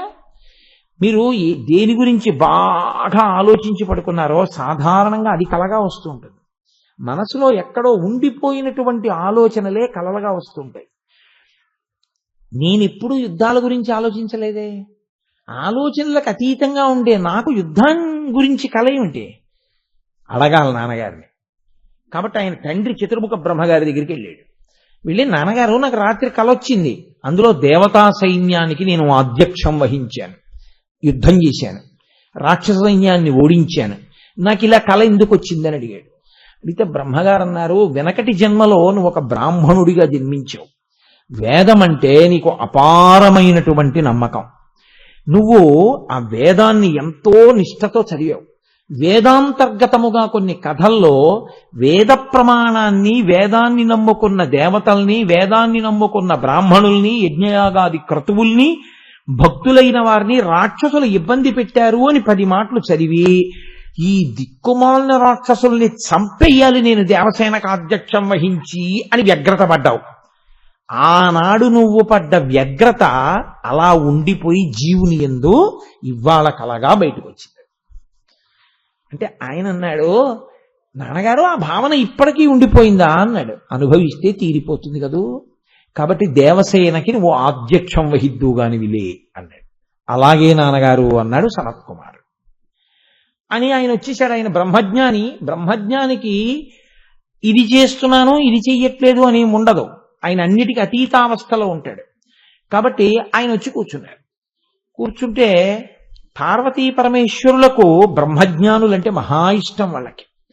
కాబట్టి వాళ్ళిద్దరూ అసుర సంధ్య వేళలో వెళ్ళిపోతూ ఆ సనత్కుమారుడున్న చోట దిగాడు. ఆయనకి ఈశ్వరుడు ఒకటే, పిశాచము ఒకటే, ఆయనకి ద్వంద్వములు తెలియవు. అందుకని ఆయన ఒకసారి ఇలా చూసి తన పని తాను చేసుకుంటుంటే పార్వతీ పరమేశ్వరులు అన్నారు, మేమిద్దరం పార్వతీ పరమేశ్వరులం, ఆది దంపతులం, మేము వస్తే లేచి నమస్కారం చేయవా అని అడిగారు. ఆయన అన్నాడు, నాకు అసలు లోకంలో ఉన్నది ఒక్క పరమాత్మ తప్ప ఇంకొకటి తెలియదు, కాబట్టి పార్వతీ పరమేశ్వరులు వస్తే అంతకన్నా ఇంకా తక్కువ ప్రాణి ఒకటి ఉంటుంది, ఆ తక్కువ ప్రాణి లేచి నమస్కారం చెయ్యాలని నాకు తెలియదు, ఉన్నది మీరేగా, అంతటా ఎవరెవరికి నమస్కరిస్తారు, అంతటా ఉన్నది అదొక్కటే అన్నాడు ఆయన. అంత బ్రహ్మజ్ఞానంలో ఉంటాడు. పార్వతీ పరమేశ్వరులు చాలా సంతోషించారు. అబ్బా ఏమి నిష్ఠాగరిష్ఠుడురా, ఏ స్థితిని పొందాడురా అని. వాళ్ళన్నారు, ఒక వరం కోరుకో అన్నారు. ఆయన అన్నాడు, వరమా? ఏం కోరుకోను, నాకేమైనా కోరికుంటే కదా కోరుకోవడానికి, సమస్త కోరికలకి అతీతమైన స్థితిలో ఉన్నవాడు ఆయన, నాకేం కోరిక లేదు, మీకేమైనా ఉంటే చెప్పండి ఇస్తానన్నాడు. అంటే శంకరుడు ముచ్చటపడ్డాడు, ఇంత బ్రహ్మజ్ఞానం ఎక్కడ పుడతాడు అని. ఆయన అన్నాడు, నాకు కొడుకు అవు అన్నాడు. అంటే సనత్కుమారుడు అన్నాడు, నీకే కొడుకునవుతానన్నాడు. అంటే పక్కనున్న పార్వతీదేవి అంది, ఏమిటి నీకే అంటున్నావి ఏమిటి, ఆయనకి కొడుకైతే నాకు కొడుకే, నాకు ముచ్చట ఉండదేమిటి నీలాంటి కొడుకుని కనాలని, ఆయనకే అంటున్నావేమిటి అంది. ఆయన అన్నాడు, అమ్మా ఏమనుకోకు, నన్ను అనుగ్రహించు తల్లి, నువ్వు జగదంబవే కావచ్చు, ఈశ్వరపుత్రుడిగా వస్తాను, తేజోంశలో వస్తాను, అయోనిజుడిగా వస్తాను, ఎంత నువ్వు జగదంబమైనా నీకు కొడుకునవుతానంటే నీ కడుపులో పడుకోవద్దమ్మా, అధోముఖంగా వేలాడద్దు, యోని సంభవుడను కావద్దు, అందుకనమ్మా నన్ను మినహాయించు, నీకు కుమారుడిగా అంటే నీ గర్భస్థముగా ఉండి బయటికి రాను, శివకుమారుడిగా, శివతేజస్సుగా, అయోనిజుడిగా శివుడికి కొడుకునవుతాను. ఆవిడంటే అదేమిటయా లోకంలో అలా ఉంటుందా ఎక్కడైనా, కొడుకు అంటే దంపతులకే కొడుకు, నాకు కొడుకు నా భార్యకి కొడుకే, అంతేగాని నాకు కొడుకై నా భార్యకి కొడుకు కాకపోతే అంతకన్నా దోషం ఇంకోటి ఉంటుందా, అప్పుడు నా శీలము ప్రశ్నార్థకమై కూర్చుంటుంది కదా. కాబట్టి అలా ఉండకూడదు, మాకిద్దరికీ కొడుకు కావాలంది. ఆయన అన్నాడమ్మా ప్రార్థన చేస్తున్నానుగా, నాకు ఇష్టం ఉండదమ్మా అలాగా, నేను అలా గర్భస్థ నరకాలవి నేను అనుభవించను, నన్ను మినహాయించి అన్నాడు. ఆవిడంది, సరే నేను ఒక వరం అడుగుతాను, అలా పుట్టు నా స్పర్శ ఉండాలి తల్లిగా అంది. ఆయన అనుగ్రహించాడు. అది నేను ఇంకొక చోట మనవి చేస్తాను, ఆ మలుపు మళ్ళీ ఇంకో చోట, ఇప్పుడు చెప్పాను అనుకోండి మీకు ఆ మలుపు అందదు, అలా అంటాను, మీకు నాకన్నా ఎక్కువ తెలుసు కాబట్టి సరే అని సనత్కుమారుడు అన్నాడు. పార్వతీ పరమేశ్వరులు వచ్చేశారు. ఇప్పుడు సనత్కుమారుడే రావాలి దేవసేనకి ఆధిపత్యం వహించడానికి సుబ్రహ్మణ్యుడిగా, దేవసేనాధిపత్యం సుబ్రహ్మణ్యుడిది. సనత్కుమారుడికి శివుడిచ్చిన వరం ఏమిటి, పార్వతీదేవి యొక్క స్పర్శ ఉండదు అని కదా. అంటే బాహ్యంలో శివుడికి కొడుకుగా వస్తాను, అయోనిజుడిగా వస్తాను కదూ, అక్కడ సనత్కుమారుడికి ఇయ్యబడినటువంటి వరము వలన కలిగిన ప్రకంపన దేవతల యందు ఈ ఆలోచన పుట్టించి అందుకొచ్చారు వాళ్ళు. వచ్చి వాళ్ళన్నారు, దేవదేవ మహాదేవ సర్వస్యాస్య హితే రత న లోకాధారయిష్యంతి తవ తేజా సురోత్తమా అన్నారు. బయట నిలబడి పెద్ద ఏడుపు ఏడిస్తే వచ్చేస్తాడంతే శంకరుడు. ఆయన లోపల భార్యతో క్రీడిస్తున్నాడు. వీళ్ళందరూ శివ, శంకర, భూతనాథ, మహాదేవ, హరహర, శంభో అని అరిచారు. ఏమైందిరా పిల్లలకే అని గబగబా పరిగెత్తుకొచ్చాడు. ఏమిరా ఏమైంది మీకు అన్నాడు. దేవదేవ మహాదేవ సర్వలోక హితేరత, నీవు సమస్త లోకముల యొక్క క్షేమాన్ని కోరుకునేటటువంటి వాడివి. సర్వస్యాస్య హితేరత, నీ తేజస్సుని ఎవ్వరూ భరించలేరు. ఇప్పుడు పార్వతీదేవి యందు నీ తేజస్సు ప్రవేశిస్తే తత్ఫలితముగా వచ్చేటటువంటి ప్రాణిని మేమెవ్వరం తట్టుకోలేం. అందుకని నలోకాధారయిష్యంతి తవ తేజ సురోత్తమ, ఏ లోకము తట్టుకోలేదు. కాబట్టి నువ్వు ఒక ఉపకారం చెయ్యి, నీ తేజస్సు నీ యందే ఉంచుకో, అమ్మవారి తేజస్సు అమ్మవారి యందే ఉండని, మీ ఇద్దరి తేజస్సుల్ని కలవనివ్వద్దు, ఇద్దరూ కలిసి తపస్సు చేసుకోండి అన్నాడు. ఆయన అన్నాడు, రే మీ అందరికీ అదే ఇష్టమైతే అలాగే చేసుకుంటాను రా, ఆ భార్యతో క్రీడించానన్నాడు. ఆయన భక్తవర ప్రదాత, ఆయనకి ఇది ఇవ్వడమా ఇది ఇవ్వకపోవడమా అని ఉండదు శంకరుడికి. కాబట్టి అందుకే అలా వరాలు ఇస్తాడు. నేను కూడా నీ చేతిలో ఓడిపోతానంటాడు శ్రీ మహావిష్ణువు దగ్గర. అది ఆయన యొక్క గొప్పతనం. కాబట్టి అలాగే నేను నా తేజస్సు నాయందే నిక్షేపిస్తాను అన్నాడు.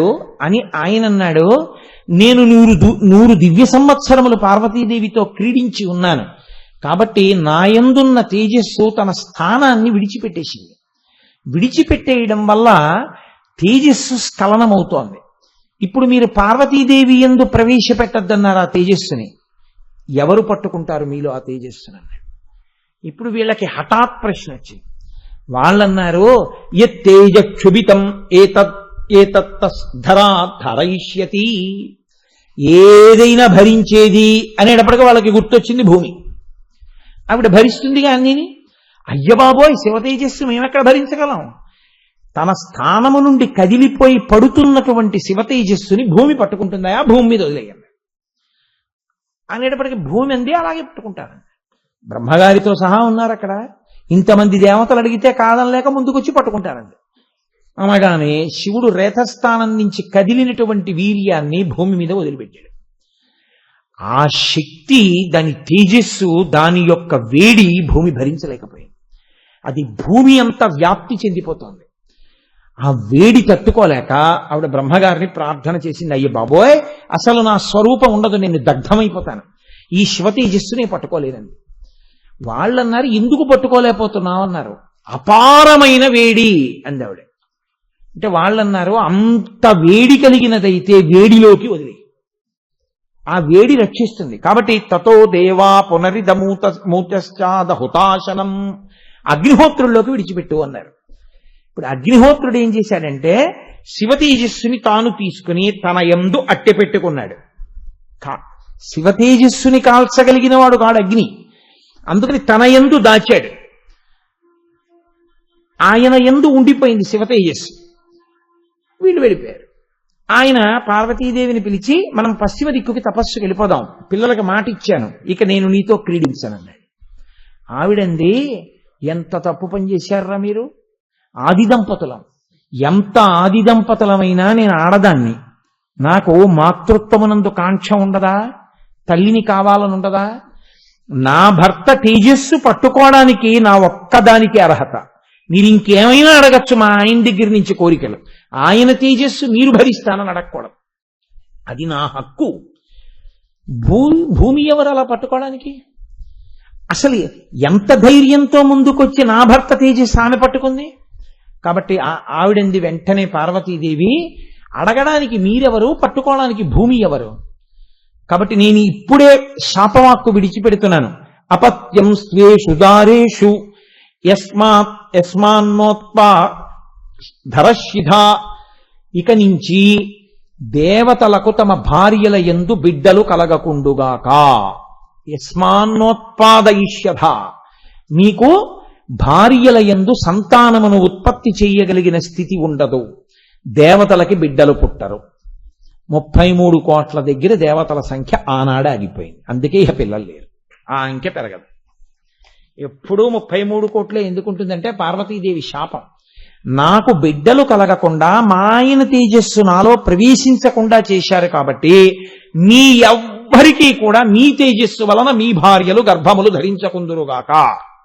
దేవతలకు అయిపోయింది వడ్డన. భూమి వంక చూసింది, నువ్వు కదు పట్టుకున్నావు, నా భర్త తేజస్సుని నువ్వు పట్టుకున్నావు కాబట్టి నీకు నేను శాపవాక్కు విడిచిపెడుతున్నాను. ఇక నుంచి నువ్వు ఏమవుతావో తెలుసా? ఏకకాలమునందు బహుభార్యా భవిష్యసి. నువ్వు ఒక్కదానివే ఆడదానివి, కానీ నువ్వు అనేక మంది పురుషులకు భార్య వగుదువుగాక. అందుకే ఆ భూమినే ఓ ముక్క పరిపాలించేవాడు ఆయన భూమిపతి, పక్క ముక్క పరిపాలించేవాడు ఆయన భూమిపతి, అక్కడ పరిపాలించేవాడు ఆయన భూమిపతి, ఇంకోడు ఇంకో భూమిపతి, ఉన్నదొక్క భూకాంత. ఈ భూకాంతకి ఎంతమంది పతులో, ఏకకాలమునందు ఇంతమంది పతులకి నువ్వు భార్య అవుతావు.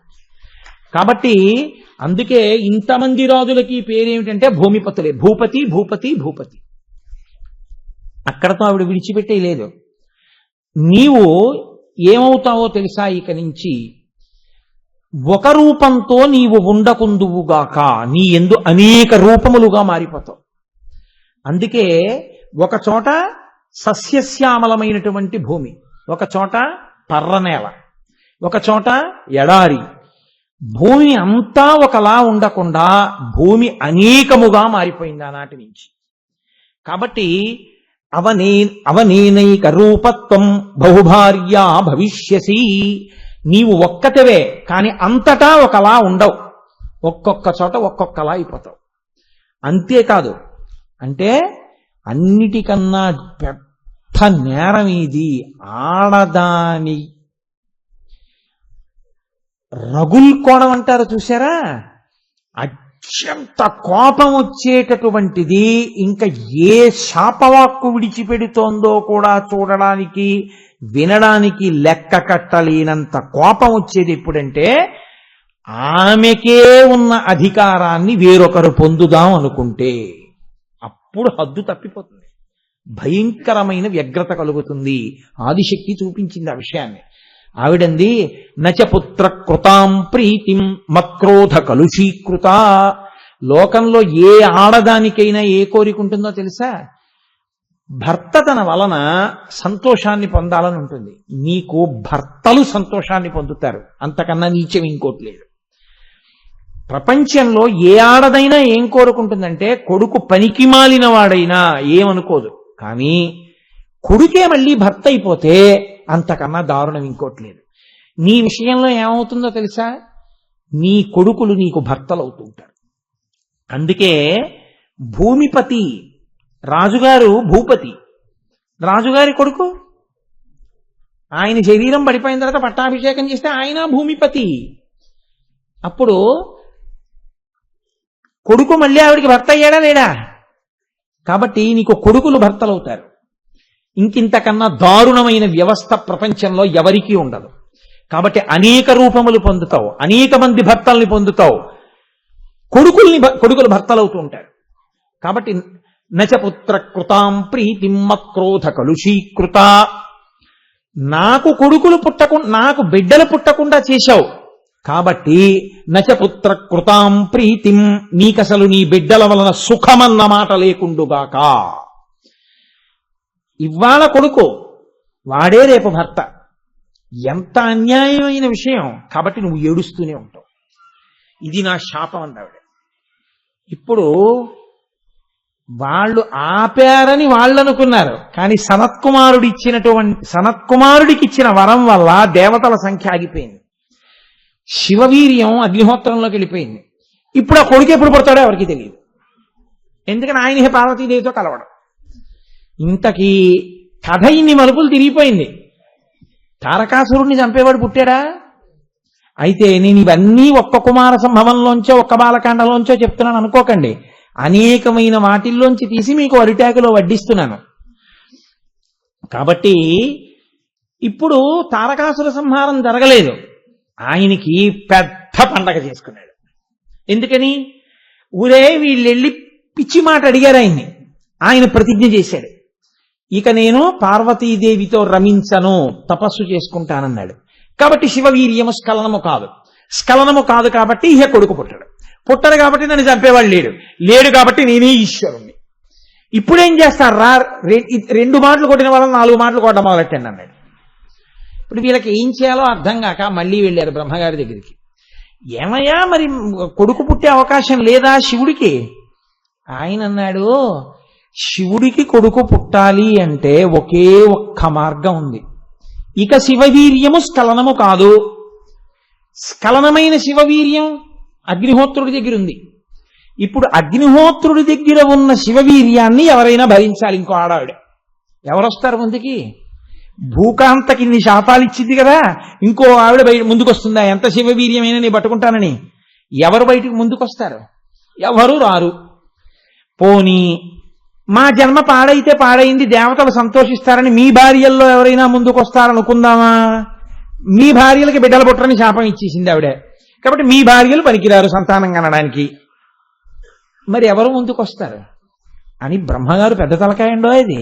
ఆయన అన్నాడు, ఎంతైనా పార్వతీదేవి యందు ఒక కోరిక ఉంటుంది. అమ్మా అని పిలిపించుకోవాలని, నా కొడుకు అనాలని. నా కొడుకు అనాలంటే ఆవిడ కొడుకైనా అయి ఉండాలి, ఆవిడ చెల్లెలి కొడుకైనా అయి ఉండాలి. అప్పుడు తన కొడుకేగా, మా అబ్బాయినేగా అంటుంది పెద్దమ్మ. హిమవంతుని యొక్క పెద్ద కూతురు గంగ పార్వతికి చెల్లెలు. కాబట్టి మీరు గంగని బతిమాలి అగ్నిహోత్రుడి దగ్గర ఉన్న వీర్యాన్ని ఆవిడ పుచ్చుకోవాలి. పుచ్చుకునేటప్పుడు పురుషుడు ఎంత తేజోవంతుడైనా కానివ్వండి, అప్రసన్నంగా ఉన్నప్పుడు కానీ స్త్రీ పుచ్చుకుంటే ఆరోగ్యవంతమైన తేజోవంతమైన కుమారుడు కలగడు.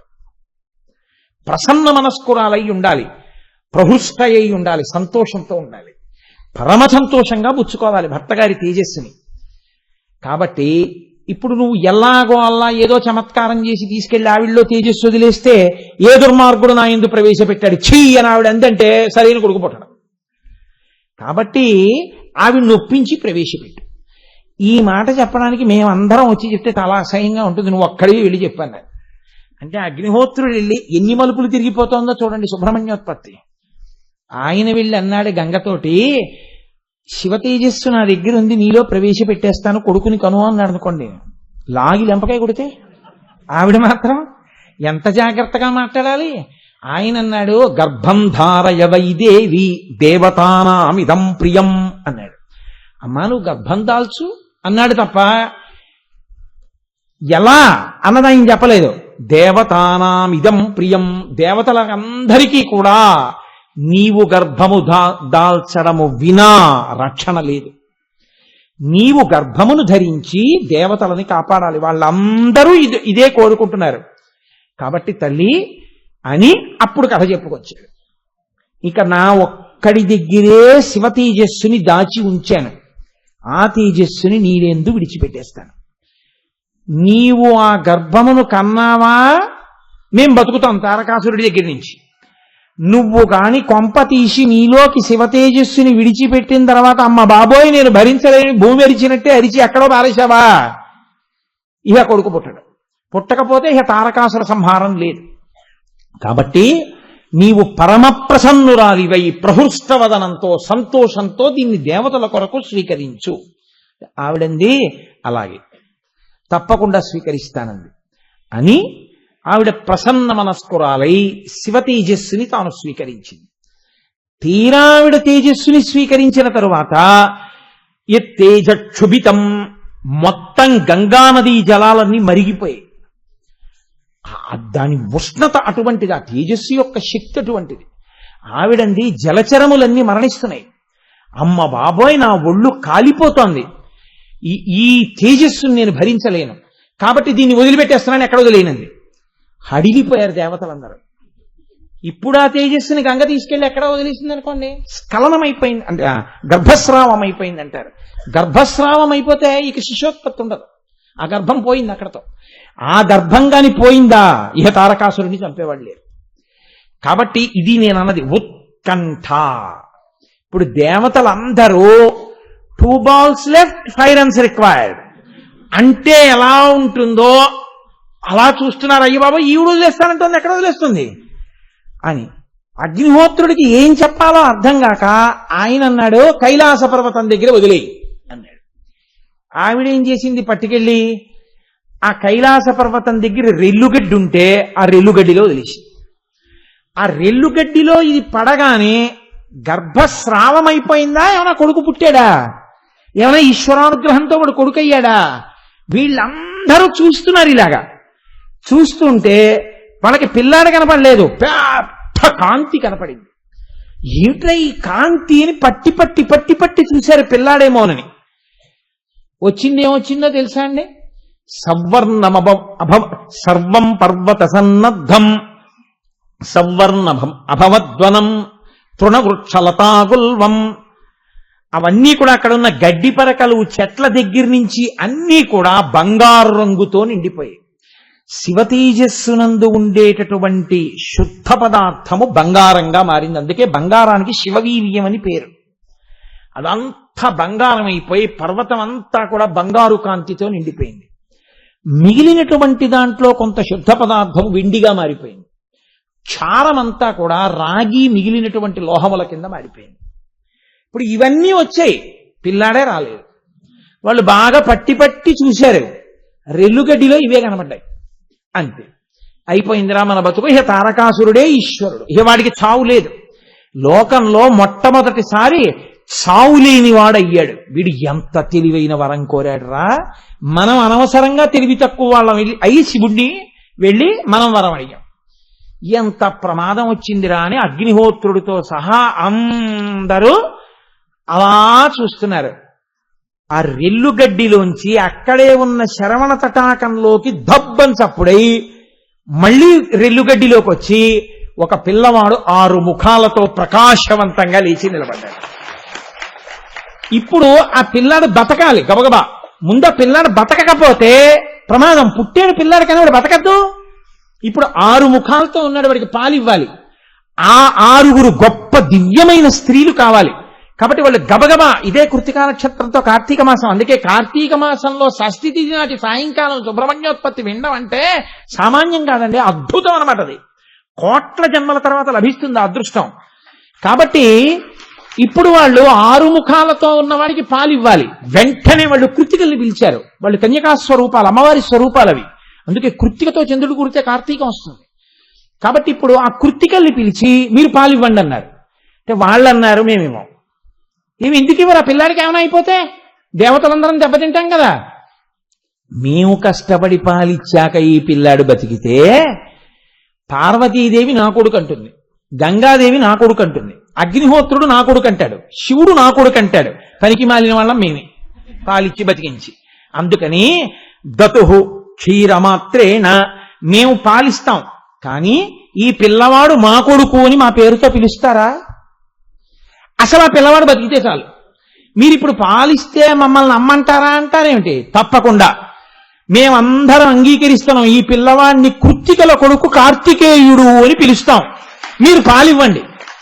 ఈ పిల్లవాడు త్రైలోక్య విఖ్యాతో 3 లోకముల యందు విఖ్యాతి చెందుతాడు, దేవసేనాధిపతి అవుతాడమ్మా, తొందరగా పాలివ్వండి అన్నారు. 6 కృత్తికలు 6 ముఖాలకి పాలిచ్చారు. 6 కృత్తికల పాలు తాగి ఆ పిల్లవాడు లేచి నిలబడ్డాడు. ఒక్కరోజే తెలుసా అండి, ఒకరోజే షణ్ముఖుడి అదేంటి వయస్సు, రాక్షస సైన్యం మీదకి యుద్ధానికి వెళ్లి దేవసేనకి ఆధిపత్యం వహించేటప్పటికి ఆయన వయసు 1 రోజు. మరునాటి సూర్యోదయానికి, అంటే పరిస్థితి ఎంత తీవ్రంగా ఉందో చూడండి, ఎంత కొడుతున్నాడో చూడండి. తారకుడు తెలిసిందనుకోండి పిల్లాడి మీదకి వచ్చేస్తాడు. అందుకని మరనాడు షష్ఠీ తిథి నాడు పట్టాభిషేకం చేసేశారు. వెంటనే అమ్మ జగదంబ గబగబా వచ్చి తన శక్తినంతటిని అభిమంత్రించి శూలాన్ని ఇచ్చింది. శంకరుడు కొడుకుగా పట్టాభిషేకం చేశాడు.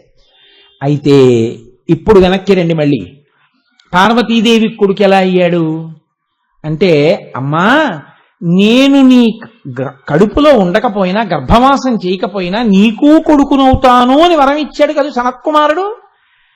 ఒకానొకప్పుడు భస్మాసురుడు తపస్సు చేస్తే శంకరుడు ప్రత్యక్షమయ్యాడు. ఏం కావాలన్నాడు. వాడు విచిత్రమైన వ్యక్తి, నేను ఎవరి మీద చేయి పెడితే వాడు బూడిదైపోవాలన్నాడు. అలాగే అన్నాడు. ఓసారి నేను టెస్ట్ చేయొద్దు, నీ తల మీద పెడతానన్నాడు. అంటే శంకరుడు మూడో కన్ను తెరిచి బూడిద చేయలేక కాదు, లోకానికి అలివిమాలిన వాళ్ళ వరాలు, ఉద్ధతితో కూడిన బుద్ధులు చివరికి ఎలా నశిస్తాయో చూపించాలనుకున్నాడు. ఎదురుగుండా శంకరుడు కనపడుతున్నా వాడి బుద్ధి మారలేదు, అందుకని ఆయన పారిపోతున్నట్లు నటించాడు.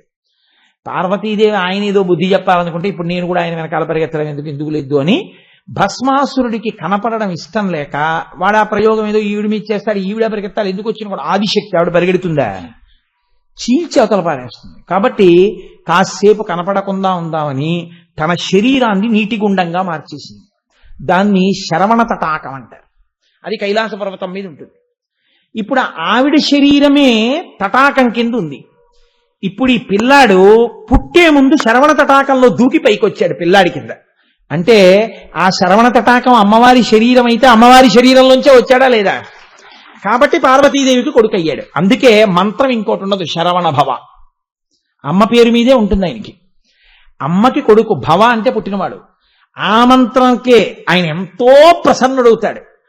కాబట్టి ఇప్పుడు పరమ బ్రహ్మజ్ఞాని సనత్కుమారుల వారు సుబ్రహ్మణ్యుడిగా వచ్చారు. కాబట్టి తీసుకొచ్చి అమ్మవారు చేతిలో శూలం పెట్టింది. దేవతలందరూ తమ తమ అంశాలు ధారపోశారు. దేవసేనకి పట్టాభిషేకం చేశారు. ఆయన వెళ్ళాడు, తారకాసుర సంహారం చేసేశాడు. దేవతలందరూ సంతోషపడిపోయారు. ఆనాటి నుంచి ఈనాటికి ఏనాటికి ఆయన దేవసైన్యానికి ఆధ్యక్షంలోనే ఉంటాడు.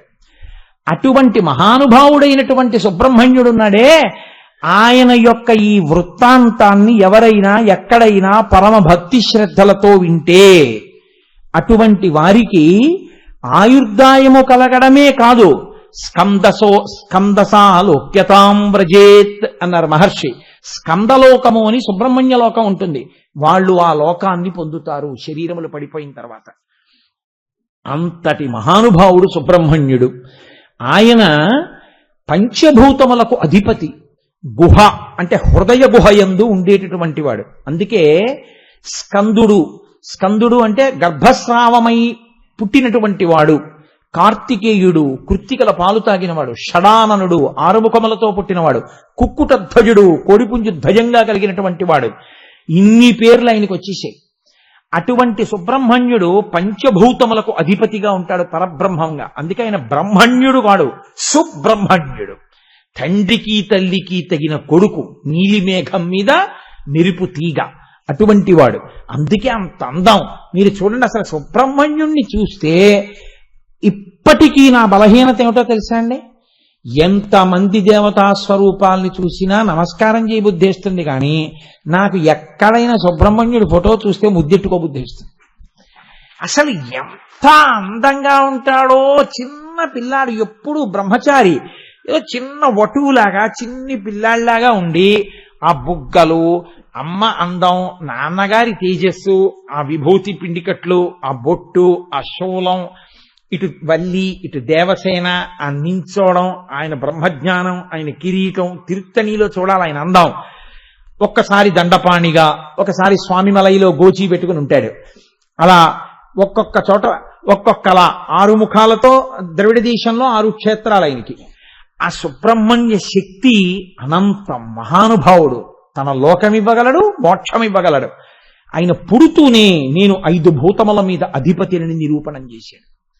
బ్రహ్మణ్య స్థానం మనకు అర్థం అది. అది సుబ్రహ్మణ్యం అంటే. కాబట్టి పంచభూతములు నా అధీనములో ఉంటాయి. నేను బ్రహ్మాండకర్తను, స్థితికర్తను, ప్రళయకర్తను, తండ్రి లాంటి వాణ్ణి. ఆత్మావై పుత్రనామాచి, నాకు శివునకు అభేదమని నిరూపించాడు. ఎలా అంటే మీరు చూడండి, ఆయన పుట్టినప్పుడు జ్యోతిస్వరూపం. ఎందుకని? అగ్నిహోత్రుడు కదా, పావకి అని పేరు. అగ్నిహోత్రుని యందు ఉండిపోయినటువంటి తేజస్సు, ఆ ఉష్ణశక్తి, ఆ వేడి జ్యోతి. ఆ జ్యోతి వెలుగుతోంది అంటే గాలి ఉంటేనే వెలుగుతుంది. కాబట్టి గాలి యొక్క సాయము చేత గాలి యందు వెలుగుతున్న దీపం. అగ్ని, వాయువు ఈ రెండూ కలిసి శరవణ భవ, నీళ్లలో పడి పైకి వచ్చాడు. కాబట్టి జలము, ఈ మూడు కాకుండా ఆకాశ స్వరూపుడై వ్యోమకేశుడైనటువంటి పరమశివుడి కొడుకు కాబట్టి ఆకాశము. ఆయన ఎప్పుడు సాధారణంగా సుబ్రహ్మణ్యుడి యొక్క క్షేత్రాలన్నీ కూడా ప్రసిద్ధ క్షేత్రాలన్నీ కొండ కొమ్ము మీదే ఉంటాయి. అందుకని ఆయన పృథివీతత్వం ఉన్నవాడు కాబట్టి పృథివీ ఆపస్ తేజో వాయు ఆకాశములు ఐదింటిని అధిగమించినవాడు అని పుట్టుక యందు నిరూపించినవాడు సుబ్రహ్మణ్యుడు. అంతటి మహానుభావుడై ఆయన ఈ దేశంలో 2 సార్లు అవతార స్వీకారం చేశారు. ఒకసారి కుమారిల భట్టుగా వచ్చారు. శంకర భగవత్పాదుల కన్నా ముందొచ్చింది అవతారం. నాన్నగారు శంకరాచార్యుల వారిగా వెడుతున్నారు. ఈ లోపల దేశంలో కర్మ మార్గాన్ని ప్రచారం చేసి వేదము యొక్క గొప్పతనాన్ని కర్మ మార్గంగా నిలబెడదామని వచ్చారు. ఆయన అవతారం వచ్చేటప్పటికీ దేశమంతా బౌద్ధమత వ్యాప్తిలో ఉంది. వేదం యొక్క ప్రమాణాన్ని అందరూ మరిచిపోతున్నారు. అందరూ బౌద్ధమతావలంబకులైపోతున్నారు. అటువంటి సమయంలో ఆయన బౌద్ధమతాన్ని ఖండించడానికి అసలు బౌద్ధమతంలో ఏముందో తెలుసుకుంటే కదా ఖండించడం. ఏమీ తెలియకుండా మైకట్టుకుని పిచ్చల్లరు చేయడం కాదు, ముందు తెలుసుకుని ఖండించాలి. అది తెలుసుకోవడం అంటే. కాబట్టి ముందు బౌద్ధుల దగ్గర ఉండేటటువంటి గురువుల దగ్గర చేరారు. కానీ ఆయనకి సనాతన ధర్మం మీద మక్కువ, వాళ్ళకి తెలియకుండా కర్మానుష్ఠానం చేస్తుండేవారు. ఆఖరికి బౌద్ధులు పసిగట్టారు, ఈయన మన దగ్గర తెలుసుకుని మన మతాన్ని ఖండించబోతున్నాడు అని. వాళ్ళు ఏం చేశారంటే ఆయన్ని పైకి తీసుకెళ్లి ఒక మేడ యొక్క పై అంతస్తులోంచి కిందకి తోసేశారు. ఆ కుమరిల భట్టు కింద పడిపోతున్నాడు. పడిపోతూ ఆయన అన్నాడు, వేదము యొక్క ప్రమాణము సత్యమైతే నాకు మరణము కలుగకుండుగాక అన్నాడు. ఆ పై అంతస్తు నుంచి కింద పడిపోయి బతికారు. కానీ కంట్లో రాయి గుచ్చుకుని దెబ్బ తగిలింది. ఆయన వెంటనే అడిగారు, నేను బ్రతికాను, వేదము ప్రమాణం, కానీ నా కంటికి దెబ్బ ఎందుకు తగిలింది అని అడిగారు. అంటే వేదం అశరీరవాణిగా పలికింది. వేదమే ప్రమాణము కనుక, వేదమే సత్యము కనుక నేను బతుకుతానని నువ్వు అని ఉంటే నీకు దెబ్బ తగిలేది కాదు. వేదము సత్యమైతే అని చిన్న అనుమాన స్పర్శ పెట్టావు, అందుకని బ్రతికావు, కన్ను దెబ్బతిందంది వేదం. అది మన వేదము యొక్క గొప్పతనం. ఆనాడు కుమరిల భట్టు మహానుభావుడై అగ్నియంశ సంభవుడు కదండి. ఆయన కర్మిష్ఠి, ప్రాయశ్చిత్తం చేసుకోవడానికి గురువు గారి దగ్గర చదువు నేర్చుకునేది గురువు గారు ఉన్నటువంటి మతాన్ని ఖండించడానికి నేర్చుకున్నాడు. కాబట్టి తద్దోష పరిహారార్థం తుషాగ్ని ఎందు తన శరీరాన్ని దగ్ధం చేశారు. ఆయన చేసి కుమరిలి భట్టు అవతార పరిసమాప్తి చేశారు. మళ్ళీ దక్షిణ భారతదేశంలో జ్ఞాన సంబంధర్గా వచ్చారు ఆయన. అందుకే ఆ 2 అవతారాలు కూడా జ్యోతి ప్రవేశంతో పూర్తయిపోయాయి, అగ్ని స్పర్శతో పూర్తయ్యాయి. జ్ఞాన సంబంధర్కి చిట్ట చివర వద్దు వద్దంటున్నా కూడా వినకుండా ఆయనకి వివాహం చేశారు. వివాహం చేస్తే ఈ సంసారం ఇవి అన్నీ నాకెందుకు అని ఆయన పరమశివుడి యొక్క ఆలయంలో నాకు పెళ్లి చేయమన్నాడు. పెళ్లి చేశారు. అంతరాలయంలోకి పరమేశ్వరుణ్ణి ప్రార్థన చేస్తూ అలా బంధువుల్ని, భార్యని, కొత్తగా పెళ్ళైన భార్యని రమ్మని లోపలికి వెళ్ళారు. ఆ దీపపు జ్యోతిలోకి జ్ఞాన సంబంధరు, భార్య, బంధువులు అందరూ చివర ఆ జ్యోతిలోకి వెళ్ళిపోయారు. సుబ్రహ్మణ్యుడు జ్యోతి రూపంలో వచ్చి మహాజ్యోతి ఎందు కలిసిపోయాడు. 2 అవతారముల ఎందు కూడా భగవాన్ రమణుల అవతారం కూడా సుబ్రహ్మణ్యేశ్వర స్వామి వారి అవతారమే అంటారు. అందుకే అక్కడ స్వామిమలైలో ఎలా ఉంటాడో గోచి పెట్టుకుని భగవాన్ రమణులు కూడా అలాగే ఉంటారు అంటారు పెద్దలు. సుబ్రహ్మణ్యుడు కదండి, అందులో అనుమానం ఏమీ లేకపోవచ్చు, అంతటి మహాపురుషుడే. కాబట్టి ఈ దేశంలో సుబ్రహ్మణ్యేశ్వర స్వామి వారి ఆరాధన, సుబ్రహ్మణ్యేశ్వర స్వామి వారి యొక్క అనుగ్రహము పొందని వారు లేరు. మనకి పురాణములు ఘోషిస్తున్నాయి. ప్రత్యేకించి సుబ్రహ్మణ్యేశ్వర స్వామి వారి యొక్క సహస్రంలో ఒక నామం ఉంది ఆయనకి, వంశవృద్ధికారకాయ నమో నమః. ఆయన సంతాన ప్రదాత. ఎంత అపత్య దోషం ఉన్నవాళ్ళు కూడా సుబ్రహ్మణ్యేశ్వర స్వామి వారి అనుగ్రహం కలిగితే మాత్రం తప్పకుండా సంతానమును పొందుతారు. నన్ను నమ్మండి, నేను వేదిక మీద కూర్చుని నా వ్యక్తిగత విషయాలు మీతో ముచ్చటించి నేను మిమ్మల్ని నమ్మించాలన్నది నా ప్రయత్నం కాదు. కానీ నేను స్వానుభవంతో చెప్తున్నాను, సుబ్రహ్మణ్యానుగ్రహము సంతానకారకము. ఆయన సంతానమునిస్తాడు. నాకు సుబ్రహ్మణ్యేశ్వర స్వామి వారికి సంబంధించినటువంటి క్షేత్రములు మామూలుగా కాదండి, మహాపురుషులందరినీ అవే ఇచ్చాయి. చంద్రశేఖరేంద్ర సరస్వతి మహాస్వామి వారు సన్యాసాశ్రమ స్వీకారానికి ముందు ఆయన తెలిసో తెలియకో స్నానం చేసింది కుమారకోష్టంలోనే, కామాక్షి అమ్మవారి గుడిలో. అందున కాంచీ క్షేత్రానికి ఉన్న గొప్పతనం ఏమిటో తెలుసా అండి? ఆ క్షేత్రం మీరు ఒక కోణంలో కానీ దేవాలయాల్ని చూస్తే సోమస్కందమూర్తిగా ఉంటుంది. మీకు ఇక్కడ ఏకాంబరేశ్వరుడు, కుమారకోష్టం, కామాక్షి, 3 గుళ్ళు అలా ఉంటాయి. దానివల్ల సోమస్కందుడు అంటారు. సోమస్కందుడు అంటే ఒకనకొకప్పుడు ఒక రాజుగారి కల్లోకి వచ్చి చెప్పాడు ఆయన. అప్పుడే కపిలతీర్థంలో సోమస్కందుడు వచ్చాడు తిరుపతిలో. స ఉమా స్కంద, పరమేశ్వరుడు కూర్చుంటాడు, పక్కన పార్వతీదేవి కూర్చుంటుంది. మధ్యలో వాళ్ళిద్దరి తొడల మీద సుబ్రహ్మణ్యుడు చిన్న పిల్లాడి రూపంలో ఆడుకుంటూ ఉంటాడు.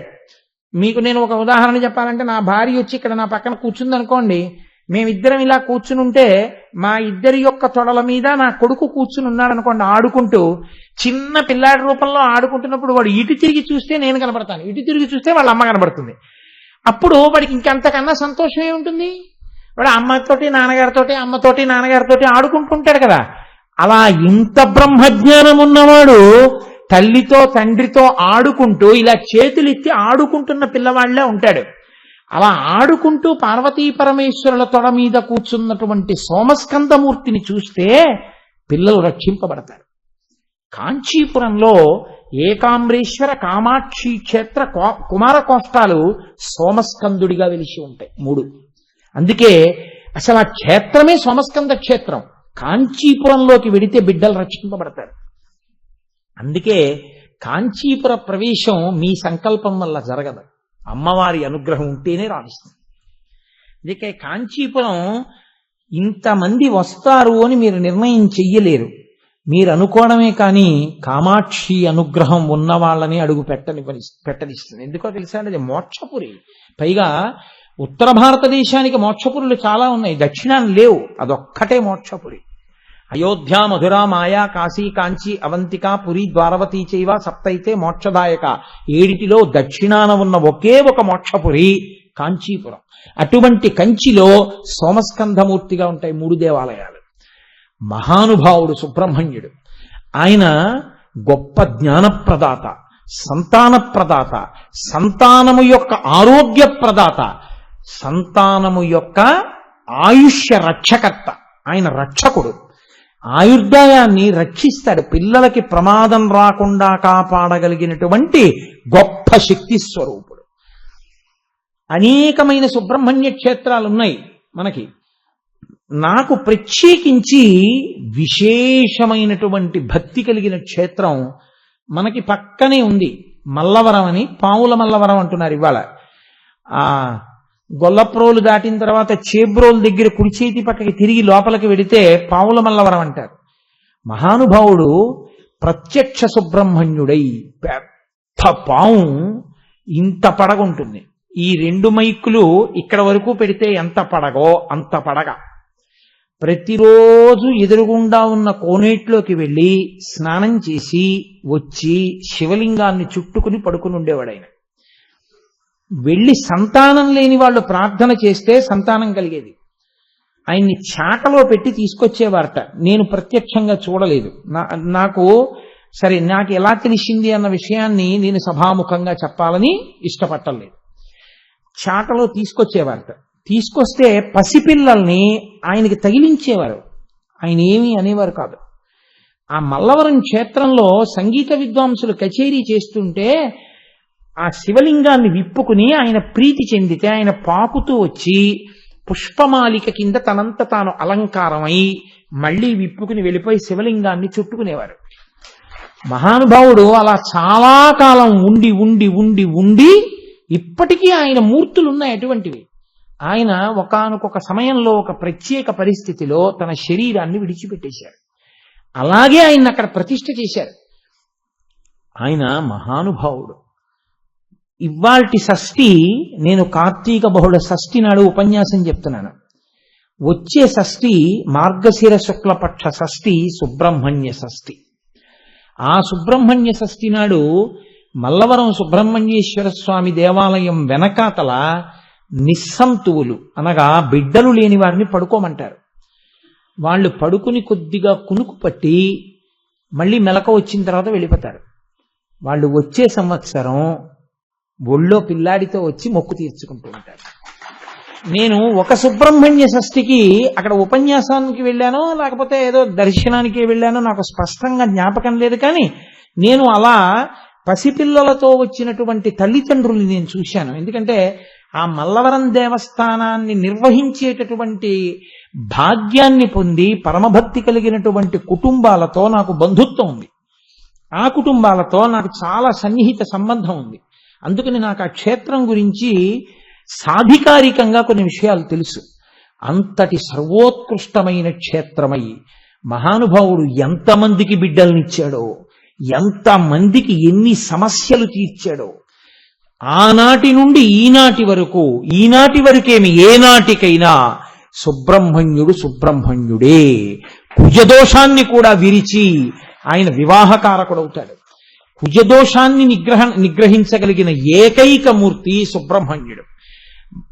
బ్రహ్మజ్ఞానం ఇవ్వగలిగిన వాడు సుబ్రహ్మణ్యుడు. ఎందుకంటే లోకంలో మహాపండితుడు గొప్ప విద్వాంసుడైన వాడికి చెయ్యగలిగిన సత్కారం ఏమి అని అడిగారు. ఆయనకి మీరు ఏ సత్కారం చేస్తారు? మహావిద్వాంసుడు కోరుకునే సత్కారం ఏమిటో తెలుసా అండి? కొడుకు చేతిలో ఓడిపోవాలని. అంటే తన కొడుకే అంత గొప్పవాడైతే అంతటి విద్వాంసుడైన తండ్రి ఎంత మురిసిపోతాడు. ఈశాన సర్వ విద్యానాం ఈశ్వర సర్వభూతానాం బ్రహ్మాధిపతిర్బ్రహ్మణోధిపతిర్బ్రహ్మ శివో మే అస్తు సదా శివోం అనిపించుకున్నటువంటి పరమేశ్వరుడు తన కొడుకైనటువంటి సుబ్రహ్మణ్యుడి దగ్గరికి వెడితే, నాన్నగారు మీకు ప్రణవానికి అర్థం చెప్తానన్నారు. అసలు ప్రణవస్వరూపుడే పరమేశ్వరుడు. ఏమిట్రా నువ్వు నాకు ప్రణవానికి కొత్త అర్థం చెప్పగలవా? సాధికారికంగా చెప్తాను నాన్నగారు, చెప్పు. వినేవాడు కిందకుండాలి కదూ, కూర్చోండి చెప్తాను అని కుడి చెవిలో ప్రణవానికి సంబంధించినటువంటి విశేషార్థ వివరణం చేశాడు ఆయన. ఎన్నో మాటలు ఉపన్యాసాలు చెప్పినా ఒక శ్లోకానికి ఎప్పుడూ ఒకలా చెప్పడమే కానీ ఇలా కూడా వస్తుందనుకోని తండ్రికి కొడుకు, నాన్నగారు ఆ శ్లోకాన్ని అలా చెప్తున్నారు కానీ ఇలా కూడా వస్తుంది అర్థం అన్నాడు అనుకోండి, తండ్రి ఎంత మురిసిపోతాడో, నా కొడుకు ఎంత గొప్ప విద్వాంసుడయ్యాడని. అలా పరమేశ్వరుడు ఆ రోజున పొంగిపోయాట, నా కొడుకు చేతిలో ఓడిపోయిన నాకన్నా బాగా చెప్పాడు ప్రణవార్థమని. పుత్రాదిచ్చేత్ పరాజయం. విద్వాంసుడు కోరుకునేది ఏంటంటే తన కొడుకు చేతిలో ఓడిపోవాలని. పరమేశ్వరుడికి అంత గొప్ప ఆనందాన్ని ఇచ్చిన కొడుకు సుబ్రహ్మణ్యుడు.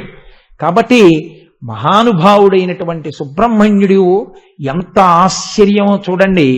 శివాలయ పునర్నిర్మాణం చెయ్యాలి అని కొంతమంది పూనిక వహించి కూర్చుంటే ఇన్నాళ్ళు ఆపి ఆపి ఆపి ఆపి ఇంకొక వారం రోజుల్లో ఉపన్యాసాలు పరిసమాప్తం అయిపోతుండగా సుబ్రహ్మణ్యేశ్వర స్వామి వారి దేవాలయ పునర్నిర్మాణానికి కావలసిన 1,80,000 రూపాయలు నేను ఒక్కడే ఇచ్చుకుంటాను, అది నా జీవితంలో గొప్ప ఫలితం గురువు గారు, నాకు అది దూరం చెయ్యొద్దు అని వెంటపడి వెంపర్లాడి, చిన్న చిన్న పిల్లలు అంత మొత్తం సాహసం చెయ్యరు, నేను ఇచ్చుకుంటే నా వంశానికి సుబ్రహ్మణ్యుడి రక్ష, నేనేమి రక్షిస్తాను అని పూనికతో నమ్మకంతో ముందుకొచ్చేటటువంటి పిల్లవాడిని తీసుకొచ్చి షష్ఠి తిథి నాడు ఆ ద్రవ్యాన్ని ఇప్పించాడు. అది ఆయన పట్టంటే. అంటే రాబో కాలంలో పునర్నిర్మాణం అవుతున్న శివాలయంలో ఉన్న సుబ్రహ్మణ్యేశ్వర స్వామి వారి దేవాలయం ఎంత శక్తివంతం కాబోతోంది అనడానికి ఇదే ఉదాహరణ. అందుకే ఇంత గొప్ప తిథినాడు చెప్పకుండా దీన్ని వరుస క్రమంలో వెనక్కి పెట్టడం ఎందుకు అని మహాసేన జనక అంటే మహాసైన్యం ఉన్నవాడు, దేవతా సైన్యం ఉన్నవాడు సుబ్రహ్మణ్యుడు, ఆయన తండ్రి పరమశివుడు. ఆ మాట చెప్తే పొంగిపోతాట. కొడుకు వృద్ధిలోకి వచ్చాడనుకోండి, ఆయన కొడుకండి అన్నారనుకోండి, ఆ తండ్రికి ఎంత సంతోషంగా ఉంటుంది. పరమేశ్వరుడికి పొంగు ఉండదు, కుంగు ఉండదు, కానీట సుబ్రహ్మణ్యుడి తండ్రి అండి అంటే మాత్రం అవునండి అని ఇలా పొంగిపోతాట.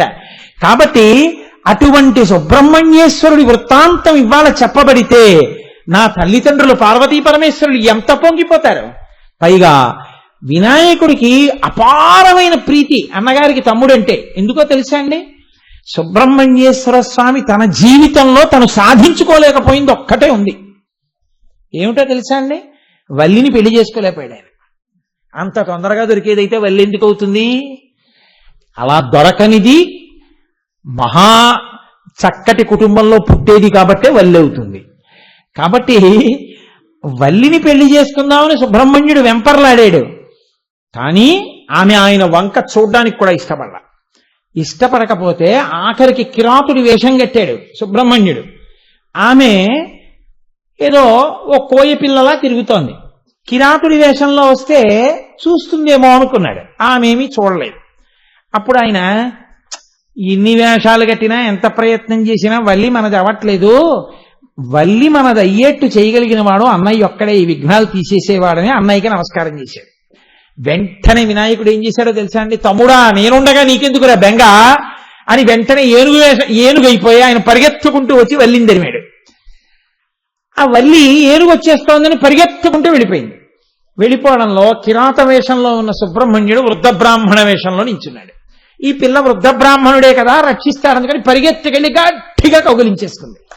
ఏమిటి ఇలా కౌగిలించుకున్నావు? వదులంటాడు నీవు తిది అంటే ఆవిడంది, వెనక ఏనుగు తరువుకు వస్తోంది, అందుకు కౌగిలించుకున్నాను, రక్షించండి అంది. ఆయన తన నిజస్వరూపాన్ని ప్రకటించాడు. ఏనుగు ఇంకెందుకు తమ్ముడు మరదలో కలిసిపోయిన తర్వాత అన్నగారు వెళ్ళిపోయాడు. అందుకని వినాయకుడు చేసిన పెళ్లి పెద్దన్నయ్య గారు పూనుకున్న తర్వాత పెళ్ళయింది వల్లీ కళ్యాణం. కాబట్టి ఆ కుటుంబంలో వల్లీ దేవసేన సమేత సుబ్రహ్మణ్యుడు ఉన్న చోట గణపతి ఉంటారు కదండి. ఆ గణపతిని చూడగానేట సుబ్రహ్మణ్యుడు, అన్నయ్య నీ వల్లే అన్నయ్య ఇల్లాలతో ఇలా ఉన్నాను అని మురిసిపోతాట. ఇలాంటి కొడుకులరా అని ఆవిడ పొంగిపోతుంది. ఇలాంటి భార్య అండి అని పరమశివుడు పొంగిపోతాట. ఇలాంటి భర్త అండి అని ఆవిడ పొంగిపోతుందిట. ఇలాంటి తల్లిదండ్రులండి అని పిల్లలు పొంగిపోతారట. ఇలాంటి తల్లిదండ్రులు ఇలాంటి స్వాములునండి అని మనం పొంగిపోతాం కాదు. కాబట్టి ఆ పొంగు ఉంది కాబట్టి షష్ఠినాడు సుబ్రహ్మణ్యేశ్వర స్వామి వృత్తాంతాన్ని తీసుకొచ్చాడు ఈశ్వరుడు.